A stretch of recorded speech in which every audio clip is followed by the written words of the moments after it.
There we go. I guess I was supposed to hit the go live button. I've been running my chops for 5 minutes. Didn't know I wasn't live. Can y'all see me? And can you hear me? Let me know if you can see me and hear me.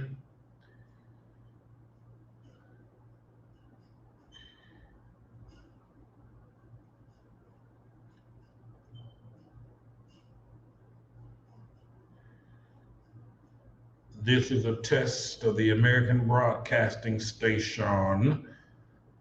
If y'all can hear me, let me know. I forgot to hit the go live button. And so I was talking to myself. Awesome. All right. I think I have a slight delay. So, hey, got a lot to talk about tonight. And I got, I'm going to wait a few minutes for folks to get on. What's up, Robert? How you doing? I think I read something that you were making a move or something. Happy holidays to everyone. I'm going to wait for about 4 or 5 minutes, and then we're going to start this thing. I really need to get on this software and play with it because I really don't know how to work it. And there's a bunch of features on it. If y'all have questions, there is a link that I'm going to paste in the comments section. You can, I don't know if you can click on that, but let me turn that off. Stacking cash, there you go, do it, get that money. So I just posted a link as we move about. If y'all have questions, y'all can click on that link. It'll bring you up on the stage. People will be able to see you, or you can hide yourself. And feel free to ask any questions. How you doing, Pauline? Good to see you. I'm gonna make my way to Panama at some point. And what part of Panama are you in? You told me before.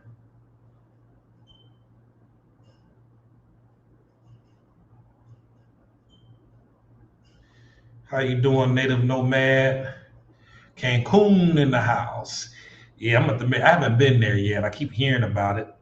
I'm at to make our. We're gonna start doing a little bit more traveling around Mexico in the new year, and so I'm looking forward to making my way to Cancun and checking it out. I hear the water and the scenery is just absolutely beautiful. So we're gonna wait for about 4 more minutes, and then we'll get started here. Keep in mind, if y'all have questions, feel free to post them. I'll be posting a link from time to time where it'll bring you up on this platform here, and you can get on live, and we can go back and forth and chit chat, ask questions or whatever. Pull up on my door. Let me turn this phone over. It's distracting me. So yeah, just waiting a few more minutes to give folks time to get on. It was a last minute. This was a last minute thing. So a lot of folks wasn't aware of it. Plus, it's late. It's 9:30 on the East Coast, and a lot of folks going to bed. But I figured it's the New Year's after Christmas. A lot of folks gonna be off work, so there's no necessary rush to bed. Yeah, definitely, Native Nomad. When you make your way here, just shoot me a message, Facebook, and we'll work something out. Meet up.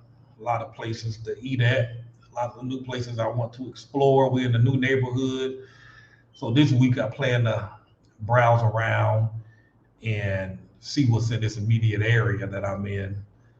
Alto Boquete, Boquete. I'm assuming I'm saying that right. David from Miami. Man, Ibagay, man, that's my spot. How did you find out about Ibagay? What do you think about it? I keep telling folks, check out Ibagay, Colombia. If I was to live in Colombia, it's going to be Ibagay or Manizales, but more likely Ibagay. You got my drink? Yeah, Robbie come yet? When they come, bring my drink. Why you running? How you doing, Lotus? Living in Mexico. Happy holidays, Gail. Kayla, I see you back up here. At least spell head right if you're gonna spell it. Woohoo! Your dreams online.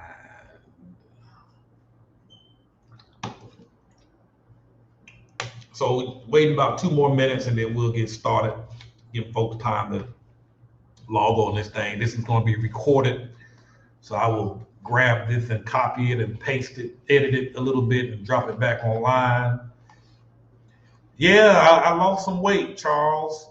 Funny thing, today, the guy who comes to pick up our laundry, because they have a laundry service here, they come to your house, pick up all your laundry in the morning and they bring it back in the afternoon, like $12. Why not?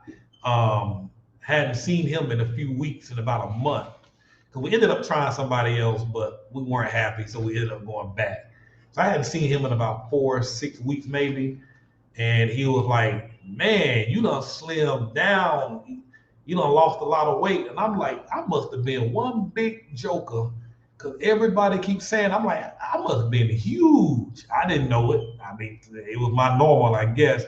I got to go buy new clothes because they're too big. And but yeah, I've lost some pounds. I lost some pounds. I haven't gotten a scale. I need to get a scale because I am curious.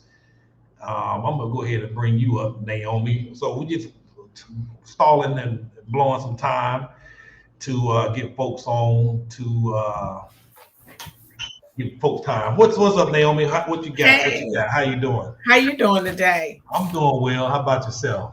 Wonderful. You have lost a lot of weight since the first videos. Thank you. Look, my husband and I, we finalizing our plans now. We should have everything. We've been trying to get the dog crate trained to ride on the flight with us. Okay. So once we get him fully trained and we get him certified as an ESA dog, we go ahead and book our flights and come on down. Okay, so y'all coming to Merida? Yes.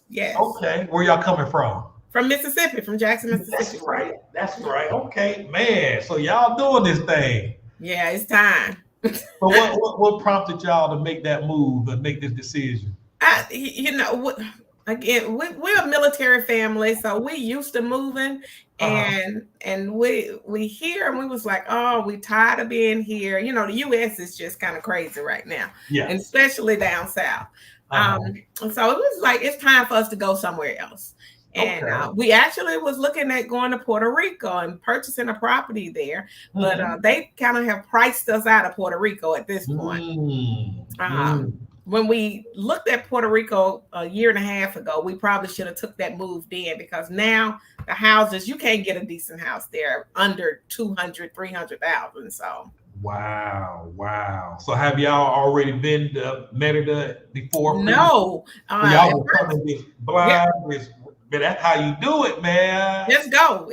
Just go. It's time to go. Let's go. Wow. So did y'all sell everything? Did you sell your house? No, we're keeping our house here. We're gonna keep the house because it's on family land, so we don't want to sell it. And we can maintain both, so we good. Wow. See, and folks, I want y'all to listen to what Naomi has just mentioned. So there's many ways to make this trip. Some folks come here, they investigate things beforehand. They take years doing research. And then you have other folks that it might take them months to do research, but then you have other folks who just show up. And we pretty much did the same thing. And it's funny like that because it works out both ways. There's really no right way. There's no wrong way, whatever is most comfortable for you. You know what I mean? And you said y'all were a military family, so y'all used to just moving and then just popping up in a new town, new state, sight unseen, and then you figure it out when you get there. Yeah. Wow. So what is it? Y'all looking at estimating sometime around January, February? February time frame. What we plan on doing now is staying for a couple of months. Visiting the area, seeing where we want to stay, where we don't want to stay. Come back to Mississippi, get some more things together, and then come back in November and stay longer. So. Wow, wow, man, that's amazing. I think when y'all get here, you're gonna be pleasantly. Have you ever been in Mexico at all? Yeah, I've been there. We've been there, what, 3, 4 times this year. We went to Cancun, Cabo, Okay. Puerto Vallarta. Um, so all on vacation. So now Yeah. we're ready to, yeah, Okay. get it. I think you're gonna be surprised. You know, you were just saying how the housing market was just priced out, arranged in Puerto Yeah. Rico. It's the complete opposite here, and you just get so much more house for your money, quality of life, and I think y'all will be pleasantly surprised at what you got, that what you're gonna run into. So, man, when y'all get here, I definitely want to hook up with y'all, go to lunch, go to dinner. Yes. And I'm happy to take y'all around, show you around, and Mississippi folks, we got to stick together. Exactly. Did you have any questions or anything? No, I don't think so. I think look, just listening to you and watching your videos, I'm learning a lot, and watching a lot of other videos. The Afro expats, watching their Absolutely. videos, they have been very informative. So I am picking up, how you just pick up bits and pieces from everybody. So Exactly. Awesome. Awesome. Awesome. Man, well, I'm glad. Thank you for popping up because it's always good when people hear from somebody else that's just starting this transition and making this journey. And it's so exciting just to hear that y'all just come in sight unseen and y'all just going to dive in. I mean, I'm always excited when I see new folks coming. yeah, once we get back from the couple of months, we're going to just go ahead and try to go ahead and get our resident permit, because a lot of people are saying that when they get to the border, they only get in 30 days. Yeah. So we're going to go ahead and start that process on up. Perfect. And that's the best thing to do because, when we showed up, it wasn't our intentions to stay here permanently. We were just going to hang out for about 3 to 6 months and hop off to another country. And those 6 months go by so fast. And so if I had any inkling of an idea that we were going to be here long term, I would have gotten that resident visa in a heartbeat because the process is so simple. And now, worst case scenario, we'll have to fly back to the United States and do all the paperwork and, get everybody back on a plane and come. If I would have known that, so I mean, by all means, if you're unsure whether you're coming for a long time or not, just get that permanent or that temporary resident visa because those 6 months go by so fast. I had no idea it was gonna go this quick. Wow. It went quick. So, well, awesome. I'm reading a comment from Mo. She says American Airlines don't allow ESA dogs anymore. Aero Mexico does, but you need paperwork for the dog, and the psychiatrist needs to certify that you need the ESA. If you need to fly him in whole, get in touch, and I'll talk you through the procedure. I'm a dog rescuer and have flown over 200 dogs. Oh, wow. Send me a message, and I'll send you her phone number. Okay, that'd be perfect. Yeah, I don't know, or you can send her friends requests here. She takes care of a lot of dogs, so she knows the ins and outs about the different airlines. I appreciate that, Mo. And whatnot. So yeah, send her a friends request or shoot me a message, and I'll send you her direct number, and y'all can correspond with each other on that. Okay, thank you so much. You're welcome. Thank Naomi. Appreciate you. So yeah, guys, y'all saw that, man. Naomi and her family, they making a move. More and more people are making this move, and not just to Mexico, but to places all over the world. The climate in the U.S. and trust me, I'm not here bashing the United States in any way, shape, form, or fashion, but man, it's getting harder and harder to live there. It's getting harder and harder to afford it. And for those folks that are retiring and people who've already been retired for the last 15 to 20 years, that the cost of living continues to go up and their retirement income is not going up, I mean, you got to look for alternative ways to make it. You know what I mean? Inflation and all of that stuff. Hey, Sky, how you doing, baby girl? You got to figure out some options. So moving abroad is an option. A person making $1,300, $1,400 a month on a pension or retirement, they can thrive and live pretty well here. You know what I mean? So there are many options, and not just Mexico. There's places all over the world. You just got to find your own little paradise.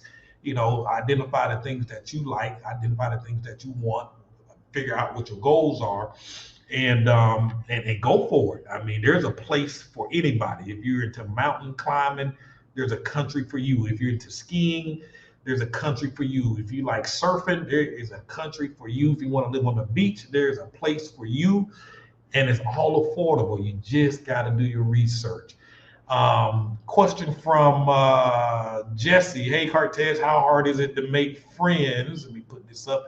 How hard is it to make friends as an expat? Being single, finding a local group is important. And I've talked with expats in other countries who said they had trouble making friends.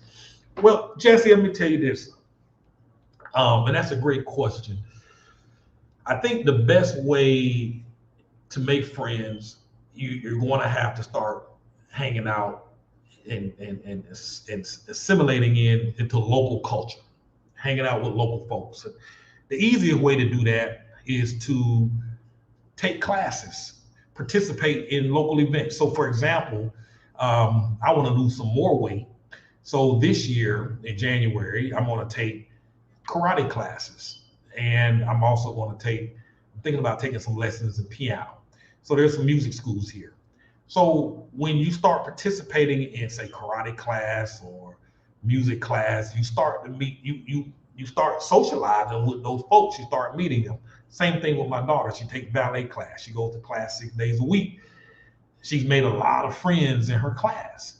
You know what I mean? So, I mean, for example, one of the things I like to do is shoot pool. There's a pool hall, billiards hall down the road. Go shoot pool. You're going to start getting to know the bartender, the guy who checks you in.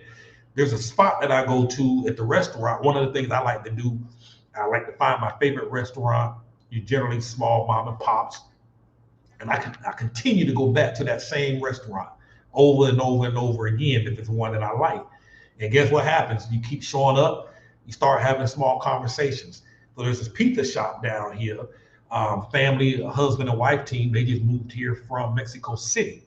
And they, pre-pandemic, they just showed up about 9 months ago, never had the idea to start a business, but when they got here, they decided to open up their own pizza shop.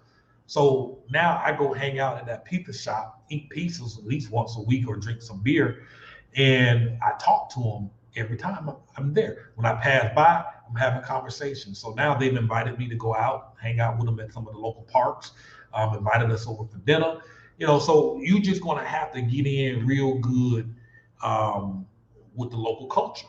So identify the things that you're interested in. So for example, they have an archery club where you learn how to shoot bows and arrows. You know, whatever your hobbies are, if it's bowling, participate. I was talking to somebody else. I saw a post the other day. Expat was saying they were walking down the street. The policeman pulled up beside them and asked them, "Hey man, why don't you join the soccer team? Why don't you get on the they call it football here. Why don't you join the football team?" And hey, and he's a foreigner. You know what I mean? So that was an opportunity for him to play soccer locally with the locals, and you get to meet people. So I find that's the easiest way to meet people.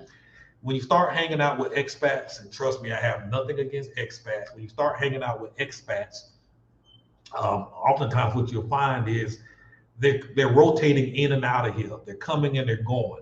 You're not gonna be able to develop a long-term relationship with those folks because they ain't gonna be here. When they leave, then you're gonna miss them. You're gonna feel like you're missing out on something.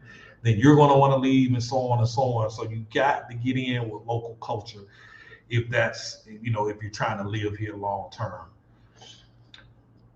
Rochelle asks, can you apply for residency there in Merida? Technically, you can't. You generally have to do it at a U.S. embassy or consulate in the United States in your home country. Now, there are some special visa programs here. You have to qualify, whereby you can apply for residency here under the special programs.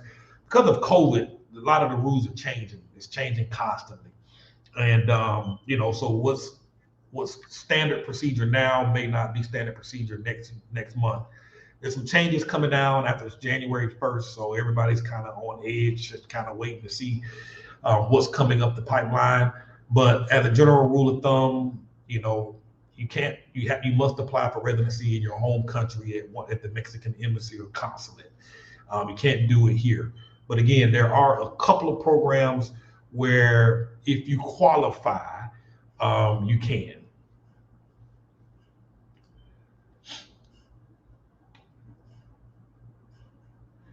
And Native, here's a comment I just posted here on the screen. Are there any Jamaican restaurants in your area? I haven't seen any. I haven't seen any Jamaican restaurants here. And I'm gonna post a link here. If y'all wanna share anything or come up on the platform to discuss some things.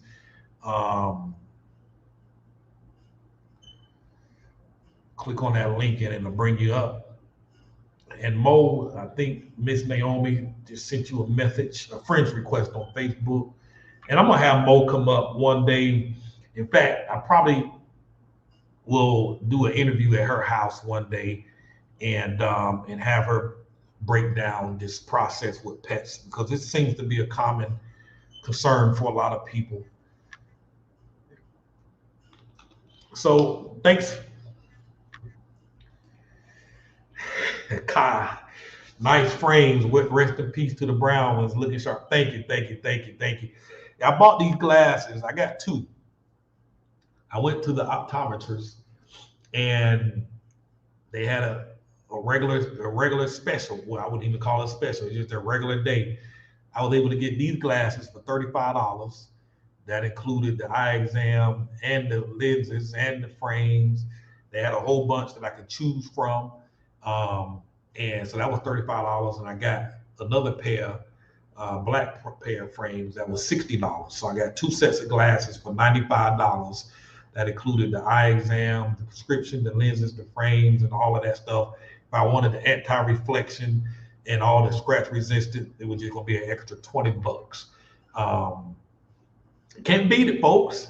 So if you come in here and you need to get some medical work done, some dental work done, some other medical procedures done, you know, while you're here, put that on your list of things to do, because you can get it done much cheaper while you're here. You know what I mean? You know, so check that out. So I'm gonna run my mouth a bit about a couple of things here. You know, what it's like to uproot and move to a completely new place and start all over. At this point here, we have been in Mexico for about 6.5 months now, going on 7 months. As I mentioned to Naomi earlier, these first 6 months have flown by so fast. I mean, it had gone by quick. I had no idea that we would be living here and staying here. Had I known that, I would have went the route of getting a more permanent visa, resident visa, so that we could stay. My 6-month tourist visa expired. I had to go get an extension. A very smooth, simple process. Thanks, Mo. The time went by so fast. If you're looking to come to Mexico and you think for one, if you have the slightest thought that you possibly might be staying here, go ahead and apply for your residency paperwork. It's super simple, it's super affordable, it's pretty easy. You know, now if we don't qualify for any of the new programs, you know, that means we'll have to fly, all of us will have to fly back to the United States, apply for residency, and then come back. And that can get, you know, as you can see, quite costly. You know what I mean? So if you think for a moment that you will be staying here or even just long term, do it, because them 6 months, I mean, literally in 2 weeks, we'll be here at 7 months. It'll be a year soon. They're gonna fly by quick. In June, it'll be a year. So what has it been like? One of the things I tell and suggest to folks is you need to have some goals, and really you need to understand why you're coming or choosing to move and live in another country. Whatever your reasons are, everybody's reasons are going to be different. They're going to be drastically different from one person to the next. And so for me, I just turned 48 years old on December 9th, and I'll be 50, in 2 more years, I'll be 50 years old. And 65 is approaching fast. Because I'm going to tell you something. Let me share this with you.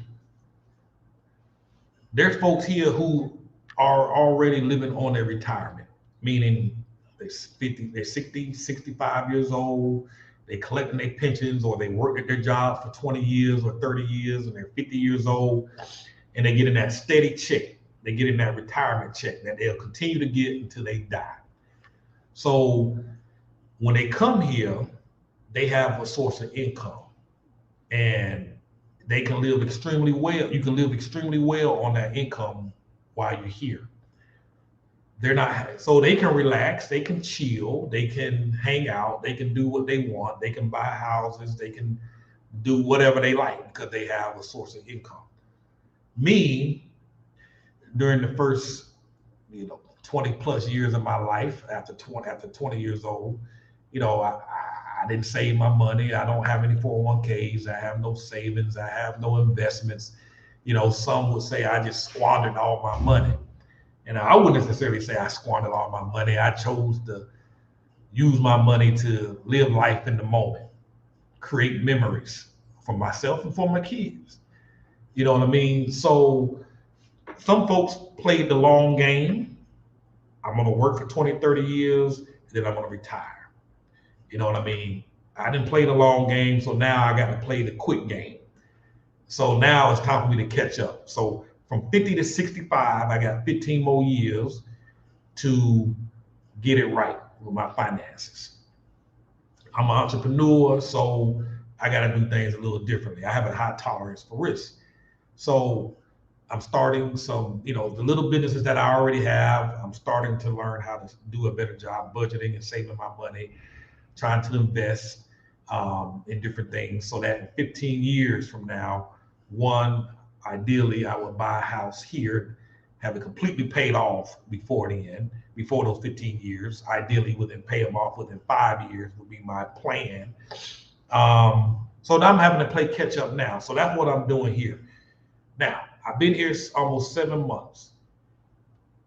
I've deviated from my plan because my plan was to save money and invest and stay on track. But I kind of went off.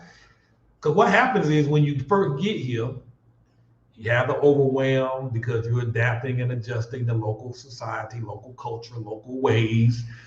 And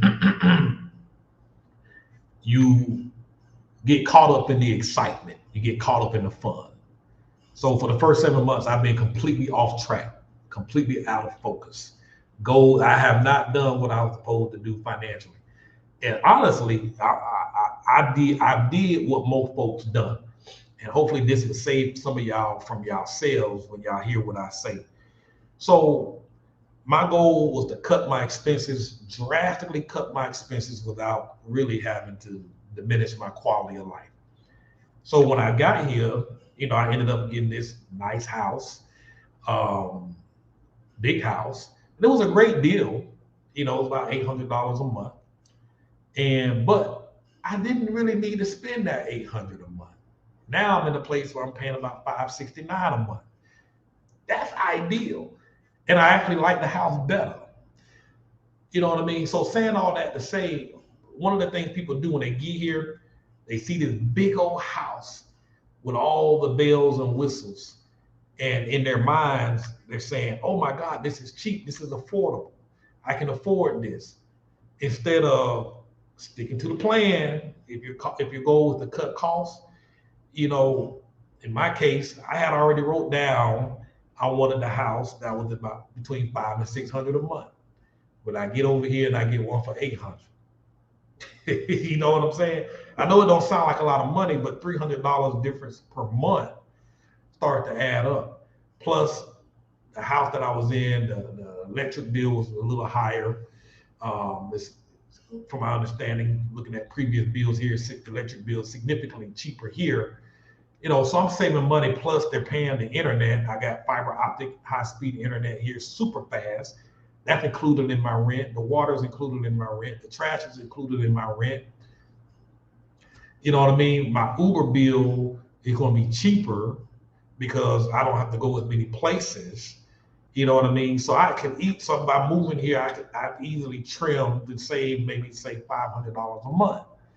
So when I say I didn't stick to the plan of keeping my costs down, because I got caught up with the idea that I can live in this big old luxury house because it costs this much or because it's this cheap, and I got off track. You know what I mean? So you got to stick to the plan. So you got to know what you're planning. Now, for some of you, depending on what your budget is, if you want to spend $1,500 a month, then by all means. But that wasn't my strategy. My strategy was to cut significantly, sever all my expenses. You know what I mean? Because I'll be transparent. Like a fool, at one point I was spending $2,500 a month on a house. Why in the world would I be spending $2,500 a month? Now this was in the U.S., $2,500 per month. This is what I mean by squandering my money. I made good money. I was riding around in an S-Class 600. Why? Now I enjoyed the car. I ain't gonna lie. But man, there was so much more I could have done with that money. So I'm here playing catch up. That's my why. So you have to ask yourself, why are you coming? For some of you, if you already have the money, the pensions, and you already put in the time, and now you can sit back and relax and play, then know what your budgets are before you come. Know those numbers. Identify what you're going to spend, because again, it's easy to get here and get caught up. So that's one thing. So now as January approaches, I'm getting back on track. I revisited my goals. I've modified some of my goals. And now come January 1st, I'm sticking to the doggone plan. You must stick to the plan. You know what I mean? What a plan doesn't trap you. A plan actually gives you much more flexibility, and it actually gives you many more options, because you're planning this out. You're mapping it out. Same thing about a budget. People think a budget restricts you. It does not restrict you. A budget actually gives you more freedom to do the things you really want to do, because you're allocating funds for it. You're allocating and you're planning it. You know what I mean? It's never meant to take away from. Same thing about planning out your day and living by a day planner. A day planner doesn't restrict you from doing things. You can do whatever you want. If you want to play golf 3 days a week, you write it up in your planner. You want to go bowling once a week, you write it in your planner. You want to go fishing every other month, you write it in your planner. So these things don't restrict you. They actually give you more flexibility and freedom, and they help you stay focused and keep you on track. So my biggest piece of advice is write out a plan. Have a plan. Know why you're coming. Know what you're doing, and just be prepared. You know what I'm saying? And before I continue on, I'm just going to mention this academy that we've set up here, and I just put a link down in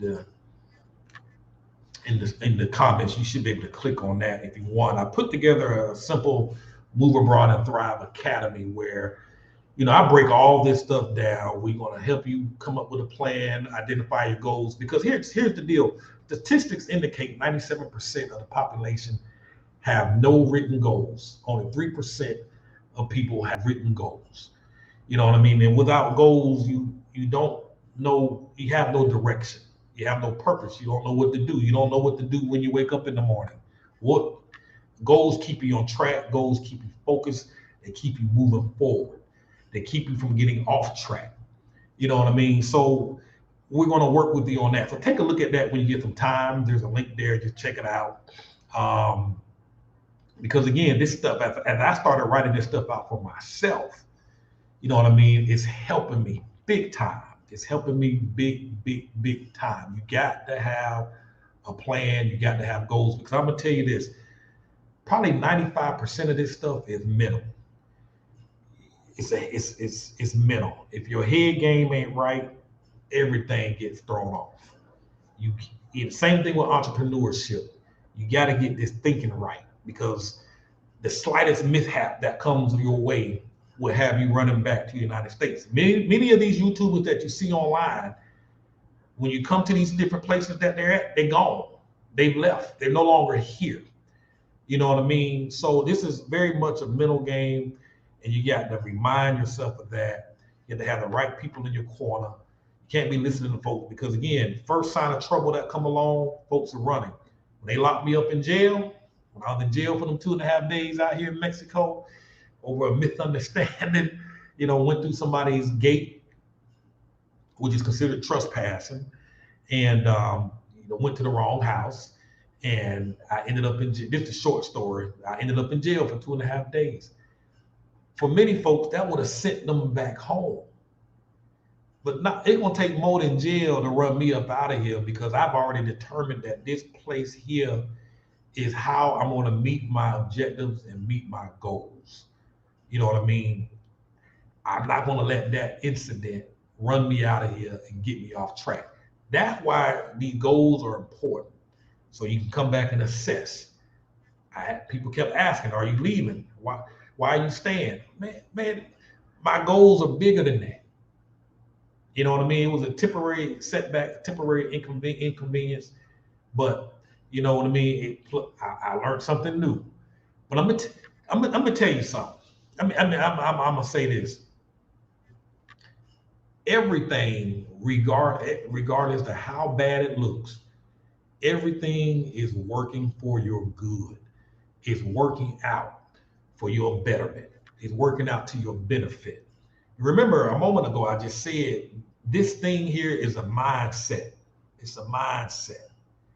I genuinely believe that everything is working out for my good. The good stuff and the bad stuff. Now, folks will say, well, what good came out of you going to jail? Well, honestly, and I said this before, I really needed them 2.5 days in that jail, because I needed to slow down and reset and think, because I've been moving every single day since I got here. And I was exhausted. I didn't know how tired I was until I went to jail. While I hated it in there, I was relaxed. I was at peace. You know what I mean? Sometimes God knows what we need, even when we don't know. Another thing that happened, there's a magazine, I'm not going to give the name of it yet. A local magazine reached out to me, and they said, hey, Cartes, I saw your video where you talked about what happened when you went to jail. And I loved your attitude, and I love the way you handled it. We want to interview you in our magazine in the new year, in February, and we're going to have a photographer come out, and they're going to do a photo shoot to put me in the magazine. This is a print magazine and a digital magazine for Merida, for the Yucatan, the entire Yucatan Peninsula. So, I mean, we're talking potentially millions of people that will see this. That's exposure for my brand, for my travel brand that I'm trying to build. And all because of my response to going to jail. I ain't go to jail, I won't be in that magazine. You know what I mean? I mean, see how crazy that is? You got to see the good, and you got to trust that no matter how things look, it's working in your favor. And that's why I mean by mindset. I could have tucked tail and ran. I could have said, oh, these folks is crazy out here. They don't make any sense. They're back. I could have come up with a whole, but again, my beliefs and my mindset, the way I'm conditioned, is that it's working for my good. So no matter what happens to me, I know it's working for my greater good. And you got to get into that mindset. You know what I'm saying? And I'll give you another example.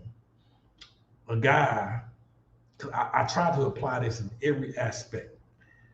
A guy wrote a comment on my YouTube page, basically saying, "Hey, no disrespect to you, Cortez.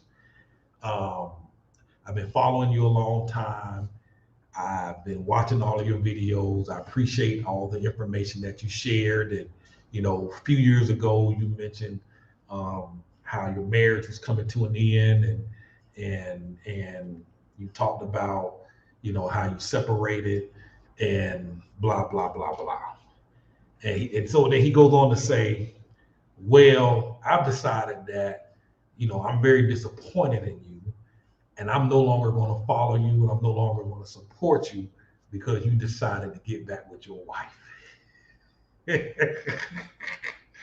I mean, you can't make this stuff up. This guy really feels that way. So my response was, "Hey, I appreciate you following me for the time that you did, and I wish you well on your journey. Now, again, I could get mad. I can hoop and holler. But at the end of the day, the more I learn about myself and the more I learn about how flawed I am and how messed up I am, the more grace I can extend to other folks. I don't know what that man got going on. I don't know what he's dealing with, but I genuinely wish him well. I give him grace in the same manner I gave that woman grace who pressed them charges on me and had me locked up for 2.5 days in a Mexican jail." You know what I'm saying? Your outlook on life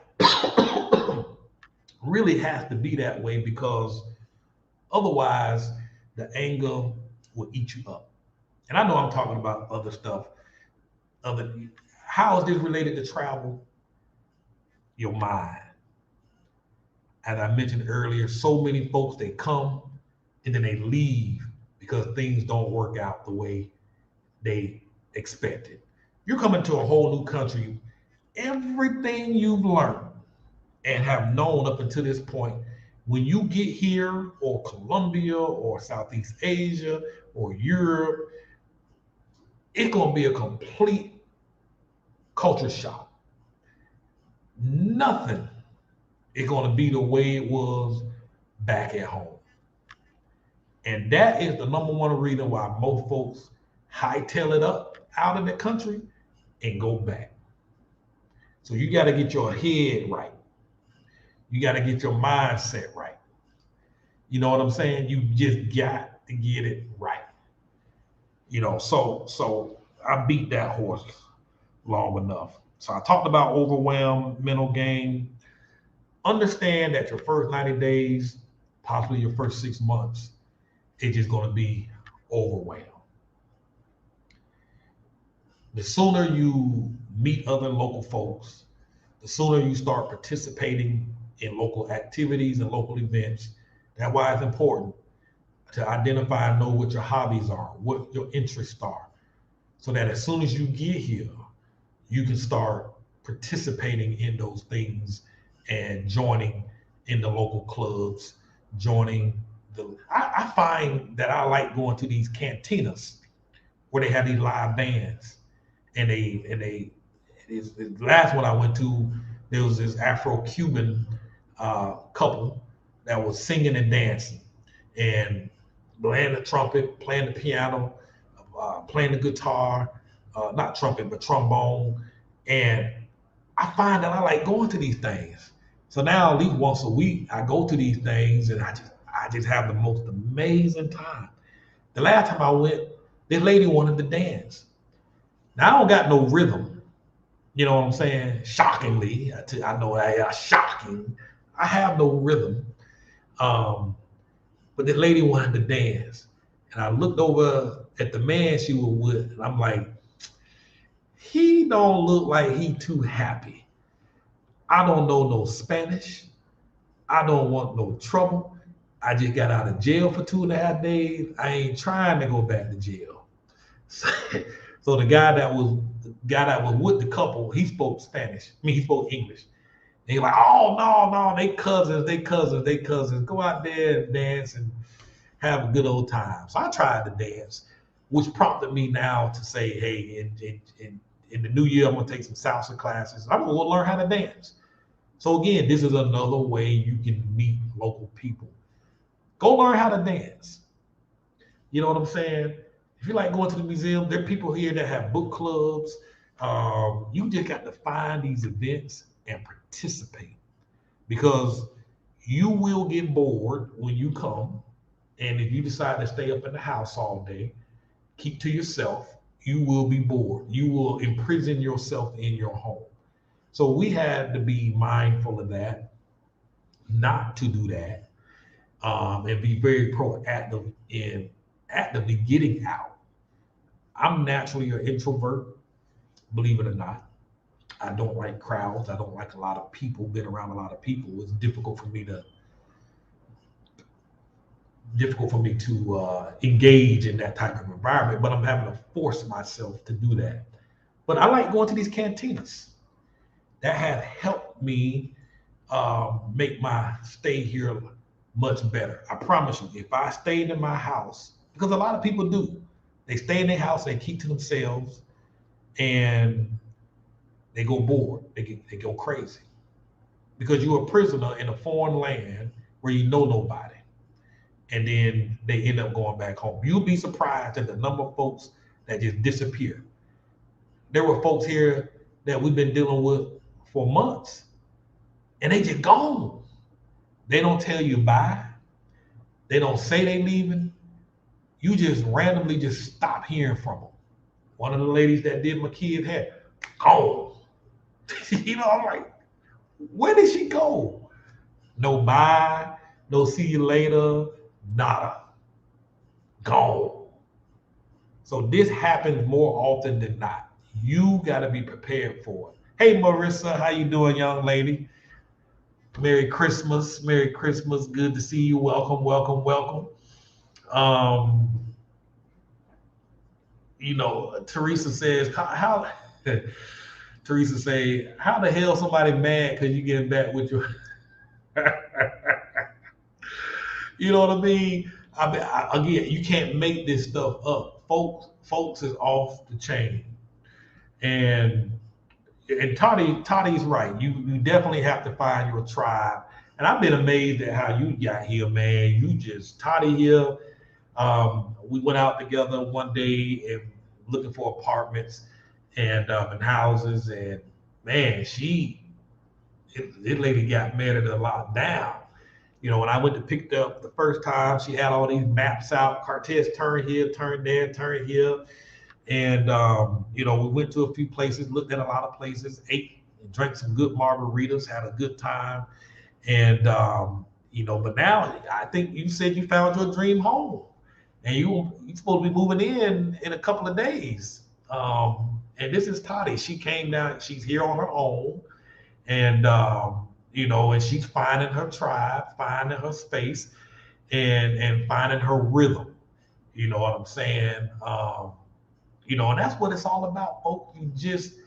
The first few months, it's going to be rough. It's going to be trying. You're going to question yourself. You're going to wonder if you made the right decision. You're going to wonder if this was you're going to question everything. But stick to that plan. So she moves into her place next week, and she said, patience led me to my gym. And this is another thing I want to talk about. I'm glad you said that, Toddy, because the biggest mistake that I see other folks, and see, again, a lot of people come here and they looking for a place. They'll call me up and say, hey, can you help me find a place? Can you help me find an area? And what I find in many cases, a lot of these folks, they rent an Airbnb or they stay in a hotel for 5 days.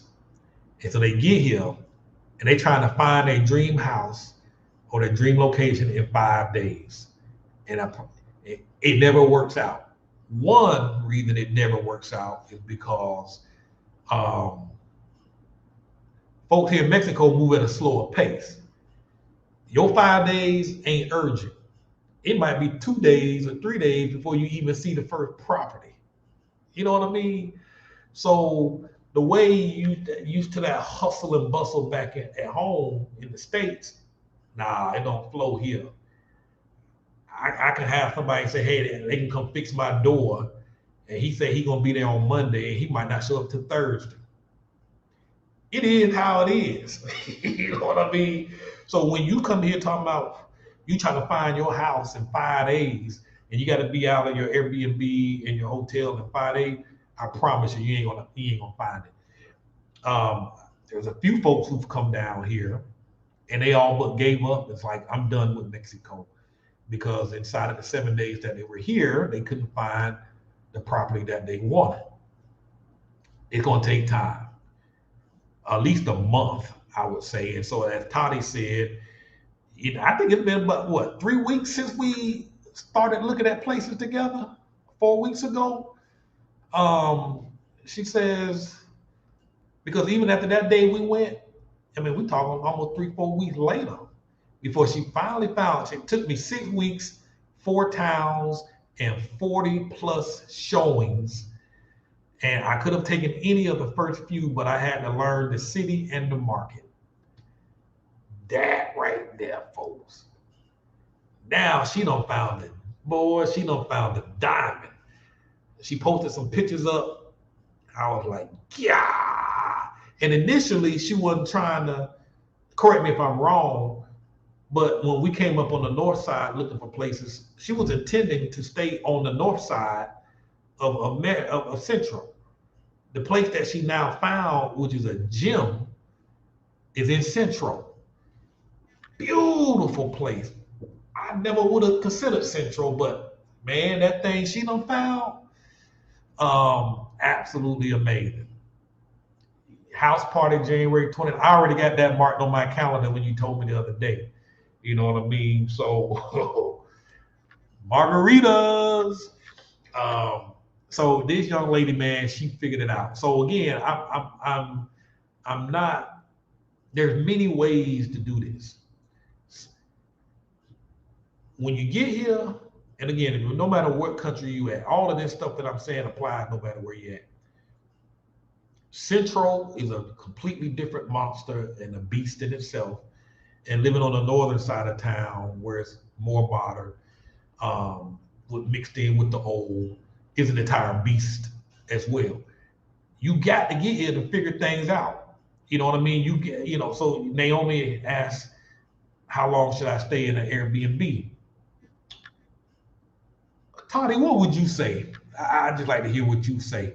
How long should somebody stay in an Airbnb if they're coming here to find a home and to figure out which side of town they should be in? A month. And then that's what I was going to say as well. You should stay in an Airbnb. Let me pull your comment back up. You should stay in the Airbnb. You should expect to stay for at least a month. 1 week ain't gonna cut it. You might get lucky. I had a couple that came down here. We just happened to find a place on the first day. They were here for 3 days. We found a place on the first day. They found a private school on the second day, and they were back on the plane on the third day. That's very rare.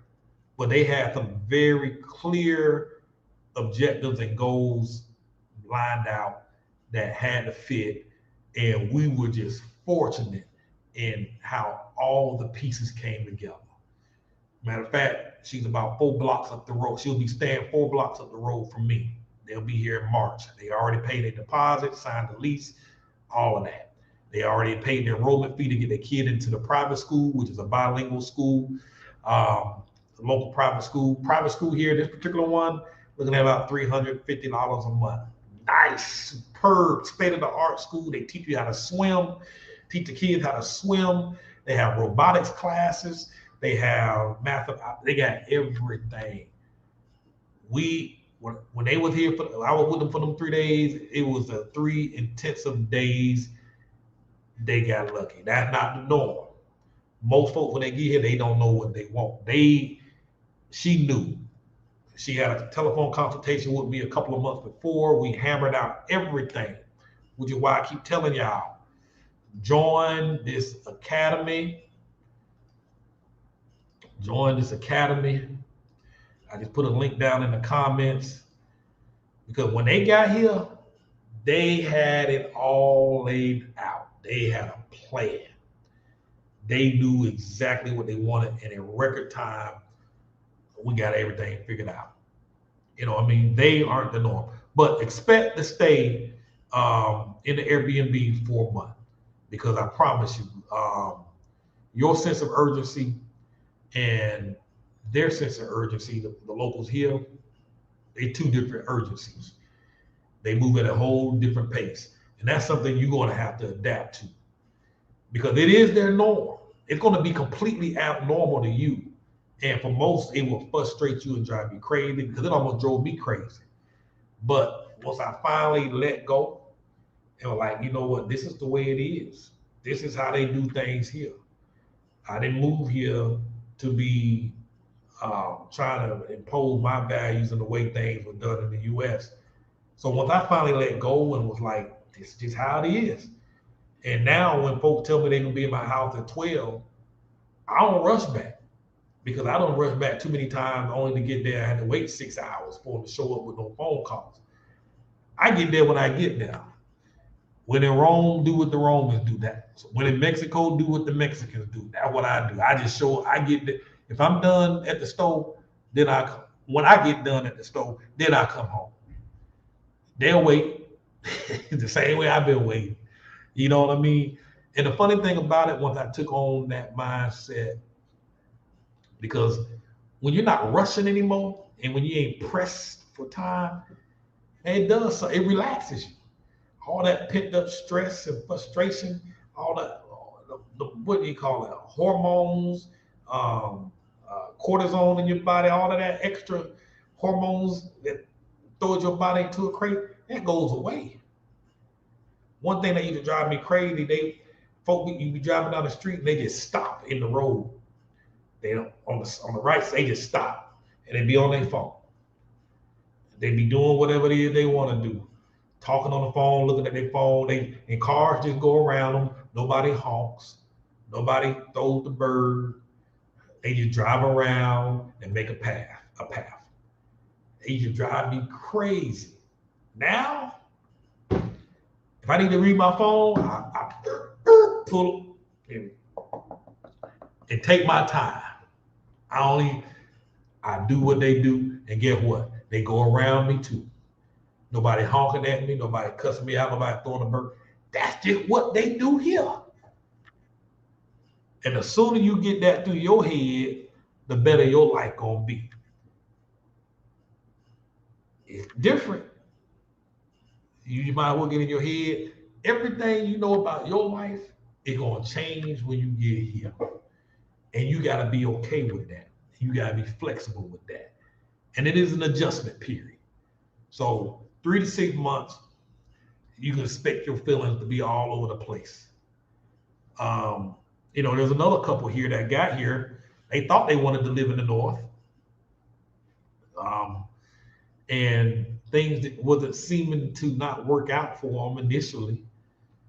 But then they ended up down at the beach town, Progreso, which is a beach that's about 24, 25 minutes away from here. They went down to that beach town because they were about to get up out of here. Mexico wasn't looking good for them. They were about to go. But they made their way down to that beach town and instantly fell in love with that area. It was like they found heaven. You know what I mean? Had they not gone down there, had we not taken them down there, they would be gone. Now, you can literally open up their window, and this is no exaggeration. You can open up their window, take this ink pen and throw it into the water, the ocean. That's how close they live to the water. You can take this ink pen and you can throw it out the window and it's gonna land in the ocean water. They live in a condo.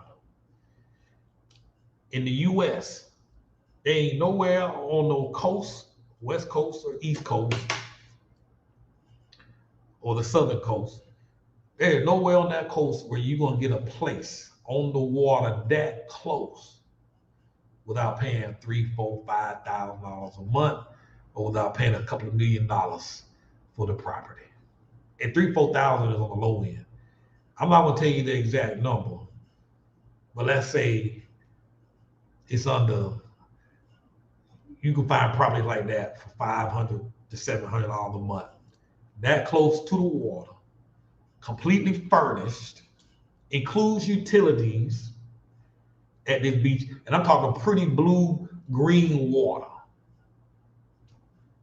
That pretty water. Walk out your door and eat seafood every day. Restaurants up and down. Take this pen, throw it out the window, and it's in the ocean water. Open the windows up, you get that breeze coming in. You know what I mean? It's crazy. It's crazy. You know, Gloria says, yes, you're correct. 100%. Mexico time is very slow and relaxed. And that key word at the end, relaxed. I can't tell you how relaxed I am now, but boy, I can tell you how frustrated I was in the beginning. That was something that was going to break me, but I had to make my mind up. They say, Cortez, you need to let that go. They ain't going to be on time. The sooner you understand that, Cortez, the better your life is going to be. The sooner you realize, you got to remember, you got to be the one that's going to have to adjust. Somebody made a comment the other day, I don't like it here because the police be running around here with all them big old machine guns that look like bazookas. And them things, in the beginning, when you first get it can be intimidating. You see police officers running around with these automatic machine guns, and they ride at the top of Jeeps with doggone things that look like missile launchers. They spray that thing. They got them, it's like a small army. I get it. It can be intimidating. But that is the norm here. And that's what you got to understand. Your norm and their norm are two totally different norms. It's normal for us in the United States to see policemen with a little trigger, shoot 9 to 10 bullets with a little small handgun on their holster. That's our norm. If these folks went over to the United States and saw police officers with a little small handgun, they'd look at them like they crazy. Why would a police officer be running around here with a little small handgun like that? To them, it looks crazy too. But this is their norm. A lot of the reasons they do that is to deter folks from doing stuff. You know what I mean? Folks think they want to act the fool, and you see that kind of machinery, you gonna think twice. You know what I'm saying? So they said they didn't feel safe because the police had all that stuff, so they left. But they were safe with mass shootings in the United States. Folks walking in the movie theaters, killing 30 folks. Folks walking into a grocery store, killing 30, 40 folks. Folks shooting police officers on a regular basis. They used to that, but they weren't used. But they was turned off and scared by this guy, these police officers running around here with this heavy machinery. You know what I mean? To each their own. Let me see here.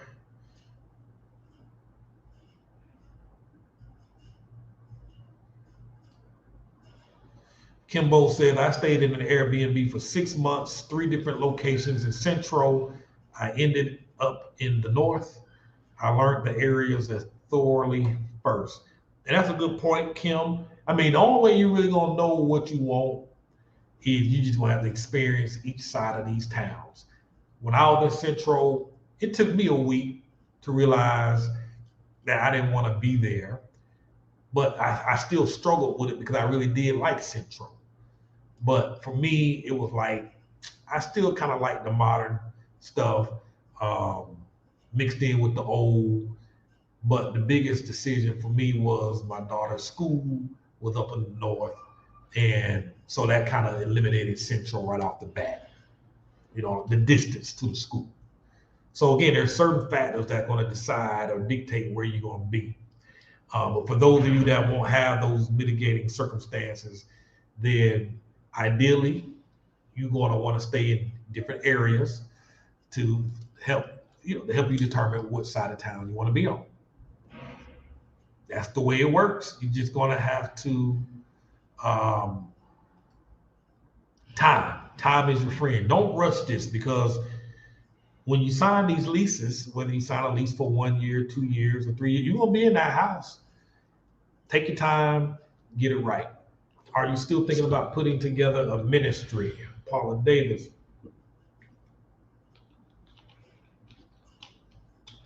I think my time is coming. I don't know when. Um, I still have a lot of purging to do in my system. Some old ways. So I think it's just a matter of time. I'm just waiting. Well, stalling is more accurate. Hope that answers your question. Mo says, I would say to rent different Airbnb or short-term rentals all over town for at least 6 months. Change every month, walk the neighborhood, check before you rent or buy for good. Always visit houses at the hottest time of the day to see if the house is well insulated and the yard is not an oven. Don't believe that only North and Central are livable. Many areas are lovely and all Merida is safe, no matter what a realtor wants to make you believe. So I would agree with that 100%. I've been on all sides of town, the south side, the east side, the west side, the north side, and I felt safe in every area. And I've been in many of these areas at nighttime at 1 o'clock in the morning, walking in the middle of the night, making videos, just exploring, sightseeing, and all of that stuff.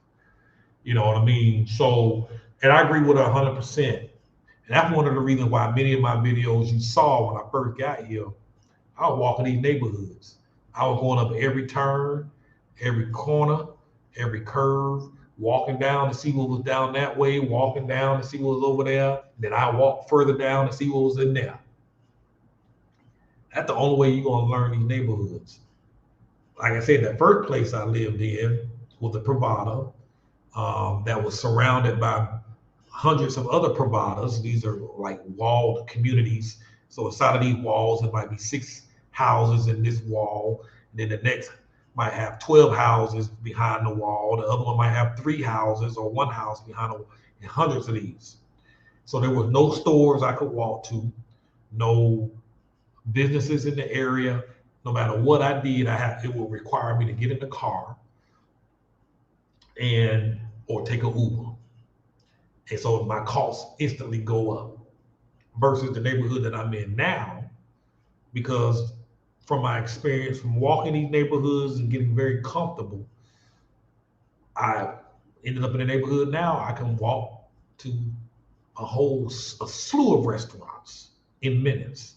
There's a mall 5 minutes away. There's a dentist, literally. I tried to find him on WhatsApp. He didn't have a WhatsApp number. Like, it's easier for me to talk and try and translate. I'm gonna walk. He literally 15 seconds around from my front door. 15 seconds I can be at his door. The dentist. There are restaurants. There's an auto detail shop. There's a seamstress up the street. There's a laundromat. There's a water refill station where I can get fresh water. There's restaurants. There's an Italian restaurant. There's a lady who makes health foods like kombuchas, fresh pastries. There's a chocolate store. There's a beer store, all of that within 3 to 5 minute walk from my front door. So you got to walk these neighborhoods. You got to go back at night, see what kind of commotion. There was a house I was going to get in Francisco de Montejo. Great deal. This house was $475 a month. 4 bedrooms. Perfect side of town. Grocery store, literally 30 seconds across the street.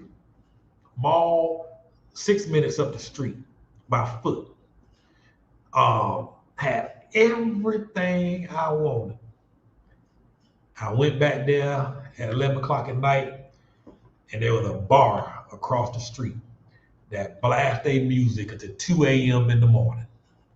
Loud. In fact, I got out the car because when we pulled up next to the house, when we heard the music blasting, it sounded like it was coming out of the garage. I was like, oh, that ain't the bar. The neighbor next door is having a party. So it sounded like the neighbor next door was blasting his music in his house, and they was having a party in the garage. But then it didn't make any sense because we didn't see no lights. And I kept arguing, saying, no, that ain't the bar. That's the neighbor. Maybe the neighbor, maybe he had these parties once every other month or something. Maybe that won't be an issue. But I got out the car and I walked up and put my head to the thing, and it still sounded like that music was coming out of that garage. And so I was like, all right, well, I hear what the music is. I walked across the street to see if it was indeed coming out of that bar, and sure enough, it was coming out of that bar. That music was so loud, it sounded like it was coming out of other folks' house across the street. That's why you got to go look at these places at nighttime. Because if we would have gotten that house had we didn't have the good sense enough to go back and look at it at night. You got to go, like most say, look at it at night, see what it's like. Go back on the weekend, see what's going on weekend nights. See what it's like during the hottest time of the day. If it's raining, maybe see what it looks like when it rains. You got to investigate this stuff because some areas flood more than others. You know what I mean? So you got to investigate. So take your time, particularly if you're buying. If you're buying, I will need 6 months minimum if you buy. If you 6 months, take your time. Take your time, take your time, take your time.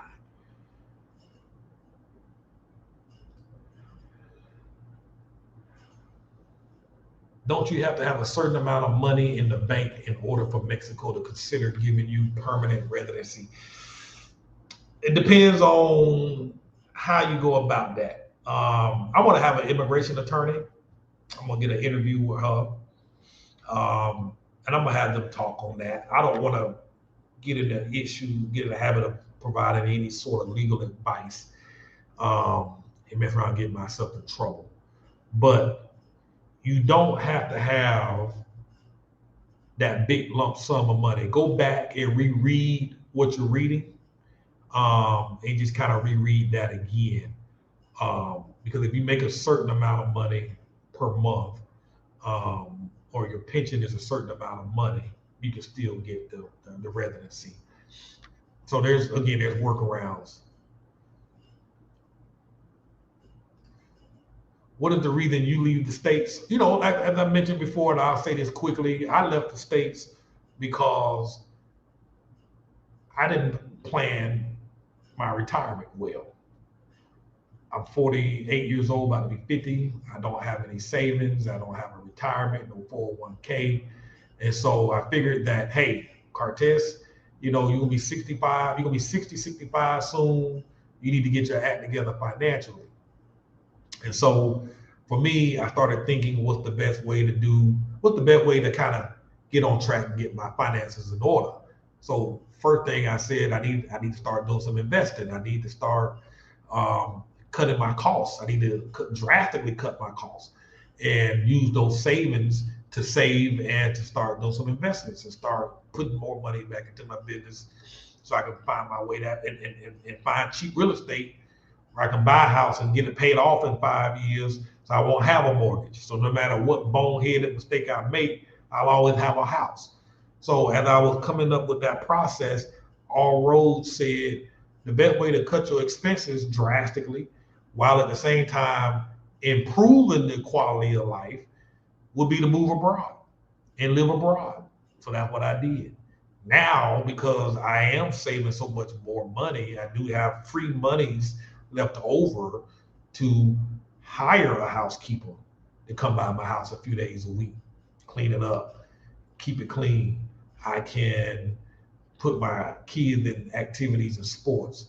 I can, it was the more money that I'm saving now, I can save more money and now start to look at some opportunities where I could potentially buy a house outright in the next 3 years and pay it off. 3 years, 4 years, or 5 years, and just be done. You know what I mean? So that's why we came. Plus, because we're saving so much more money and it's cheaper to fly within the country, we can visit and explore other parts of Mexico. So that's why we left, you know what I mean, left the country to cut our costs by living in other countries. The plan was to bounce around from different countries to different countries, and particularly those where it was super, super affordable to live. You know, so that's the reason here. And Toddy says she found, while she was doing her investigation, she found a beachfront for $500 a month. And like I said, that property that this couple is living in, you can open up the window, take this ink pen, throw it out, and it lands in the doggone ocean. That's how close they are to that water. She says she found a beachfront for $500.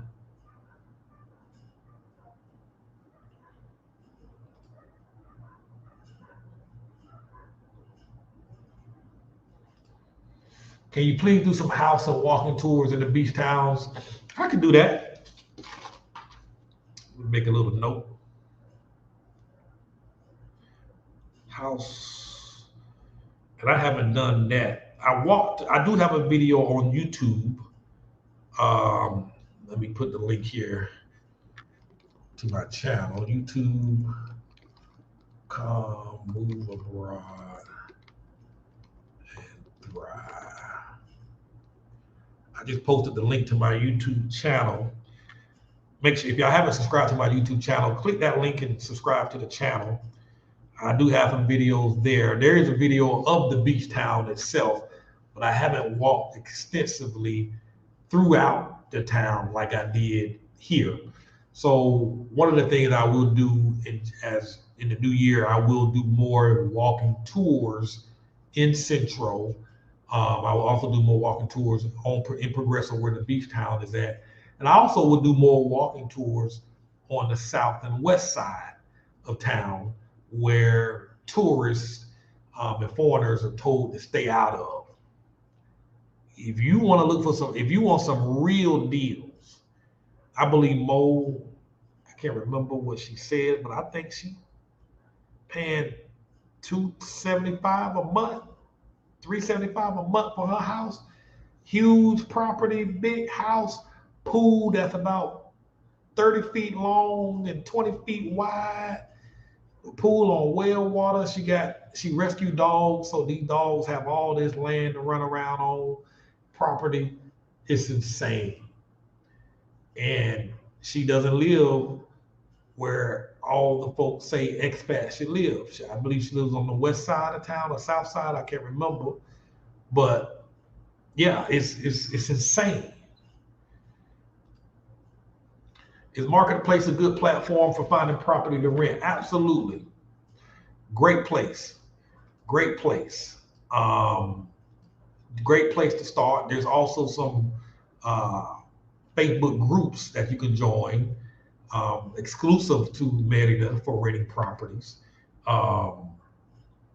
So people will post properties up there for rent as well. So definitely check that out. I just posted a link below the video here, well, not below the video, in the comment section. Click that. Again, in the academy, I'm loading up a ton of resources in that academy. It's a one-time small investment to join the academy. All the resources, particularly as it relates to Merida, I'm going to be adding stuff there, immigration attorney interviews. We're going to be posting and sharing all of that stuff. If you try, I'll provide you the best tips and ways to find property in Merida. And also, we're going to be talking to folks from other countries, people that live in Panama, people that live in Colombia, people that live in different parts of Southeast Asia, folks that live in Portugal. We're going to be making a trip to Africa this summer. So we got a lot of stuff. So this Move Abroad and Thrive site is going to the platform is just going to grow. And all of these resources are going to be there. Right now, I'm heavily focused primarily in Merida, Mexico, because I'm here now. But we're going to start bouncing back around.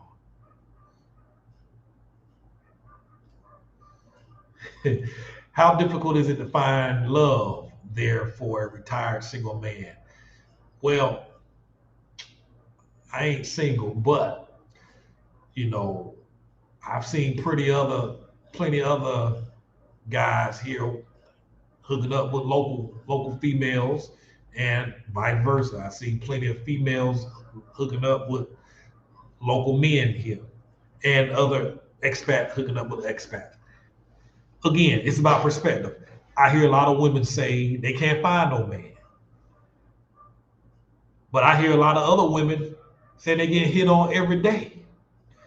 So again, it goes back to mindset.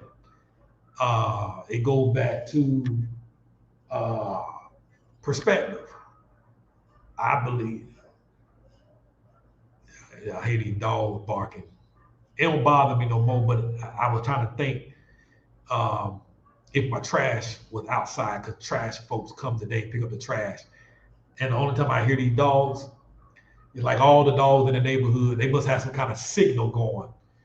Because 15 minutes before the trash truck show up at my doorstep, at my driveway, the dogs start barking. From all the way down, and they just keep barking for 15 minutes straight. That's how I know the trash man coming. You know what I mean? So I was just trying to focus and think, is my trash outside? I put the trash out? Did the kids put the trash out? Here he come. And they've been barking for about 12 minutes now. It's crazy, man. These dogs, they put out signals out there, man. And once he passed by, 5 minutes, the barking has stopped. And Mexico funny like that. But yeah, back to your question. Yeah, you could find it. There's dating apps here, just like dating apps in the US. You know what I mean? So yeah. I mean, if you're open to love and relationships, trust me, it's gonna come your way.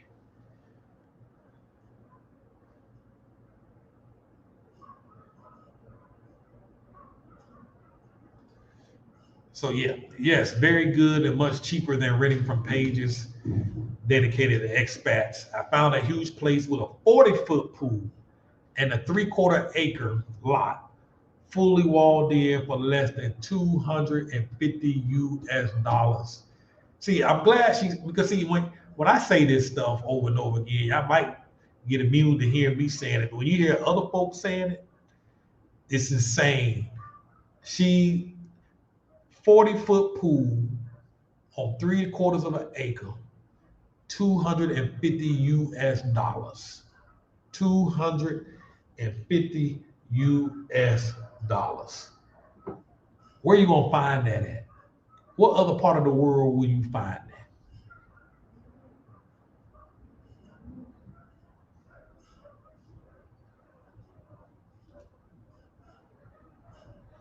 I would like to live in a walking neighborhood. Absolutely. Like I say, everybody's needs are different. If you're not going to have a car, it's going to be in your best interest to live in a walkable neighborhood. You know what I mean? I'm in a rental car now. I keep wanting to get that car back, but the longer I have it, the more I want it. It was supposed to go back today, but the person who was renting it today for the next 10 days canceled, so I was able to keep it. But if they took the car back today, I would have been perfectly fine. I got everything I need within 6 minutes of walk. I can be anywhere. There's a superstore called Shade Drowy, the big one, like a super Target, had everything in there. I can walk over there in less than 10 minutes if I wanted to go that far. But there's a mall here 6 minutes away. There's a grocery store here 5 minutes away. I can go there before I can even get over there. That's if I just want to go over there. I can walk over there.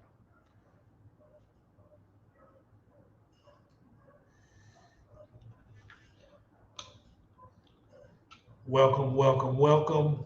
So I Am Goddess TV says people are saying that a vax is required. Not here, it's not. As of now, there is no requirement for vaccination. You will have to be tested if you visit here, and when you return back to the United States will require a COVID test, a negative COVID test before you fly back in. But as of now, there is no requirement for a vaccine. However, you will have to wear your mask here. All the stores that you go to, they will check your temperature. They will require you to wash your hand sanitizer, or many of them have hand washing stations with soap and water. You can do that. So that's about it, but no requirement for vaccination. Miguel Pineda says, hello from San Francisco, retired United States Air Force in the house. I was stationed at Air Force Andrews Air Force Base, 92 to 96, senior airman. So we're moving to Merida summer of 2022, have a 3 and 15-year-old. Can you tell us a bit about private versus public school in Merida? So I just learned a lot with the last family when we went looking for private schools. I don't know much about the public school system. I don't know anything about the public school system. So I can't talk on that. I initially was going to put my kids in the public school system. Haven't ruled it out. But when I started looking at these private schools, saw how affordable it was, I'm like, well, maybe this might be a better option. Particularly since many of the private schools are bilingual, and the prices range. The curriculum is drastically different depending on what you're looking for and what you need. I actually got an interview done and recorded. We recorded an orientation of one of these schools. I'm going to put it inside of the Move Abroad and Thrive Academy, because the lady, they discussed pricing and they didn't necessarily want the pricing information out in public. So I will put that inside of our Move Abroad and Thrive Academy.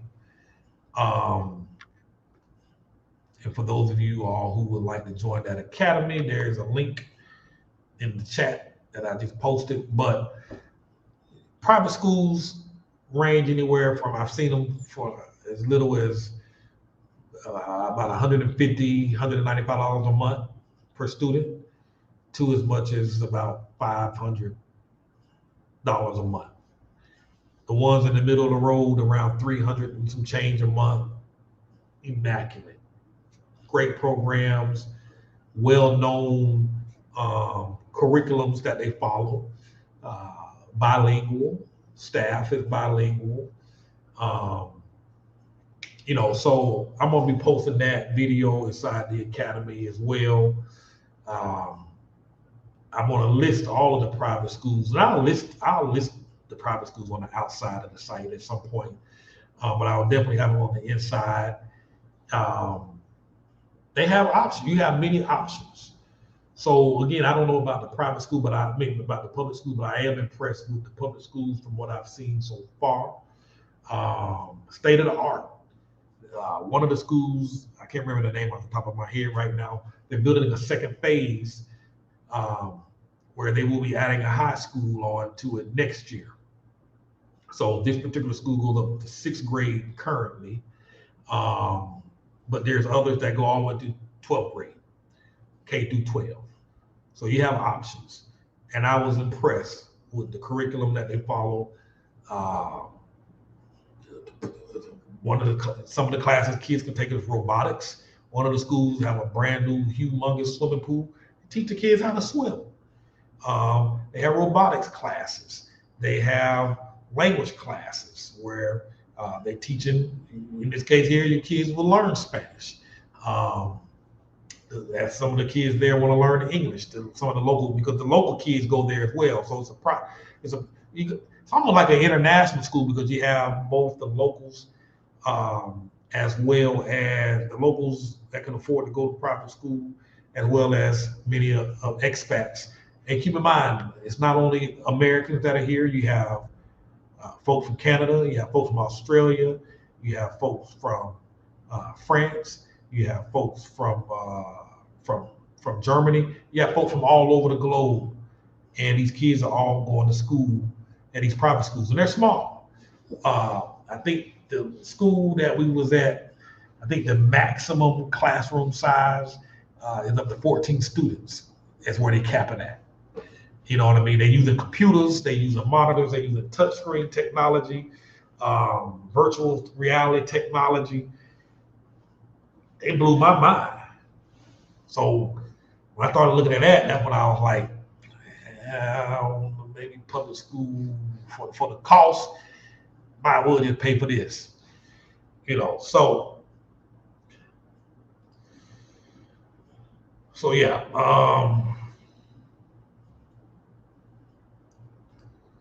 Thank you, Valerie. Appreciate you. And I saw that you just closed on your house. Congratulations to you on that. She was having a house built and looked like it's just about complete. And awesome. I saw the pictures. It was absolutely gorgeous. I just posted a link in the chat box. Anybody have any feedback or have any questions and you want to come up on this platform, click on that link and I will bring you on. Share your experience if you are living abroad. It doesn't necessarily have to be Mexico. Share whatever you like. Or if you have any questions, feel free to post your questions. Click on that link and it'll bring you up and I will invite you on. Just looking at my notes to make sure I covered everything that I wanted to talk about. Food. You will need to get adjusted to the food. The taste, the food taste, the draft are different. The palate, the way they season their food, and this is the case in every country. Every country, the food is different. It's gonna have some places you can go to and you instantly like it. Other places you're gonna have to adjust to it. You know what I'm saying? So, not saying that the food is bad, but it's an adjustment, and you have to find your favorite places to go. And some of you will be just fine with the food. I'm just saying this is just my opinion, my taste buds. Chicken wings don't taste like the chicken wings at home. The pizzas don't taste like the pizzas at home. Everything is flavored differently. You know what I mean?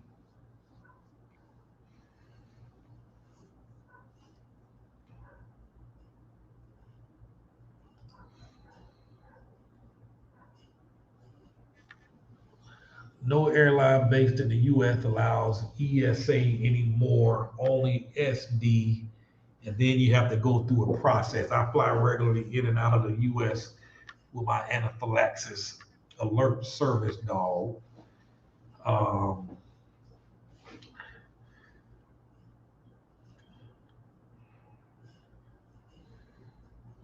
Thanks for sharing, Miss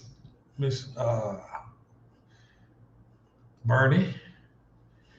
Do you still sell t-shirts? Do you still recommend getting in the t-shirt business, or has that time gone by?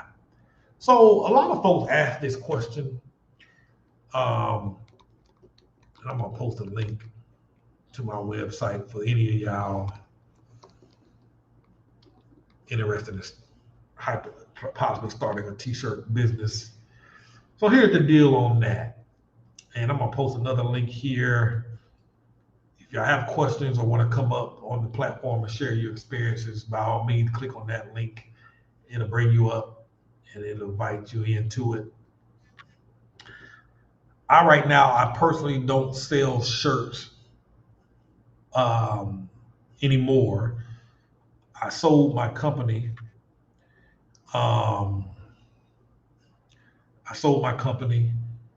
And I do sell shirts on demand.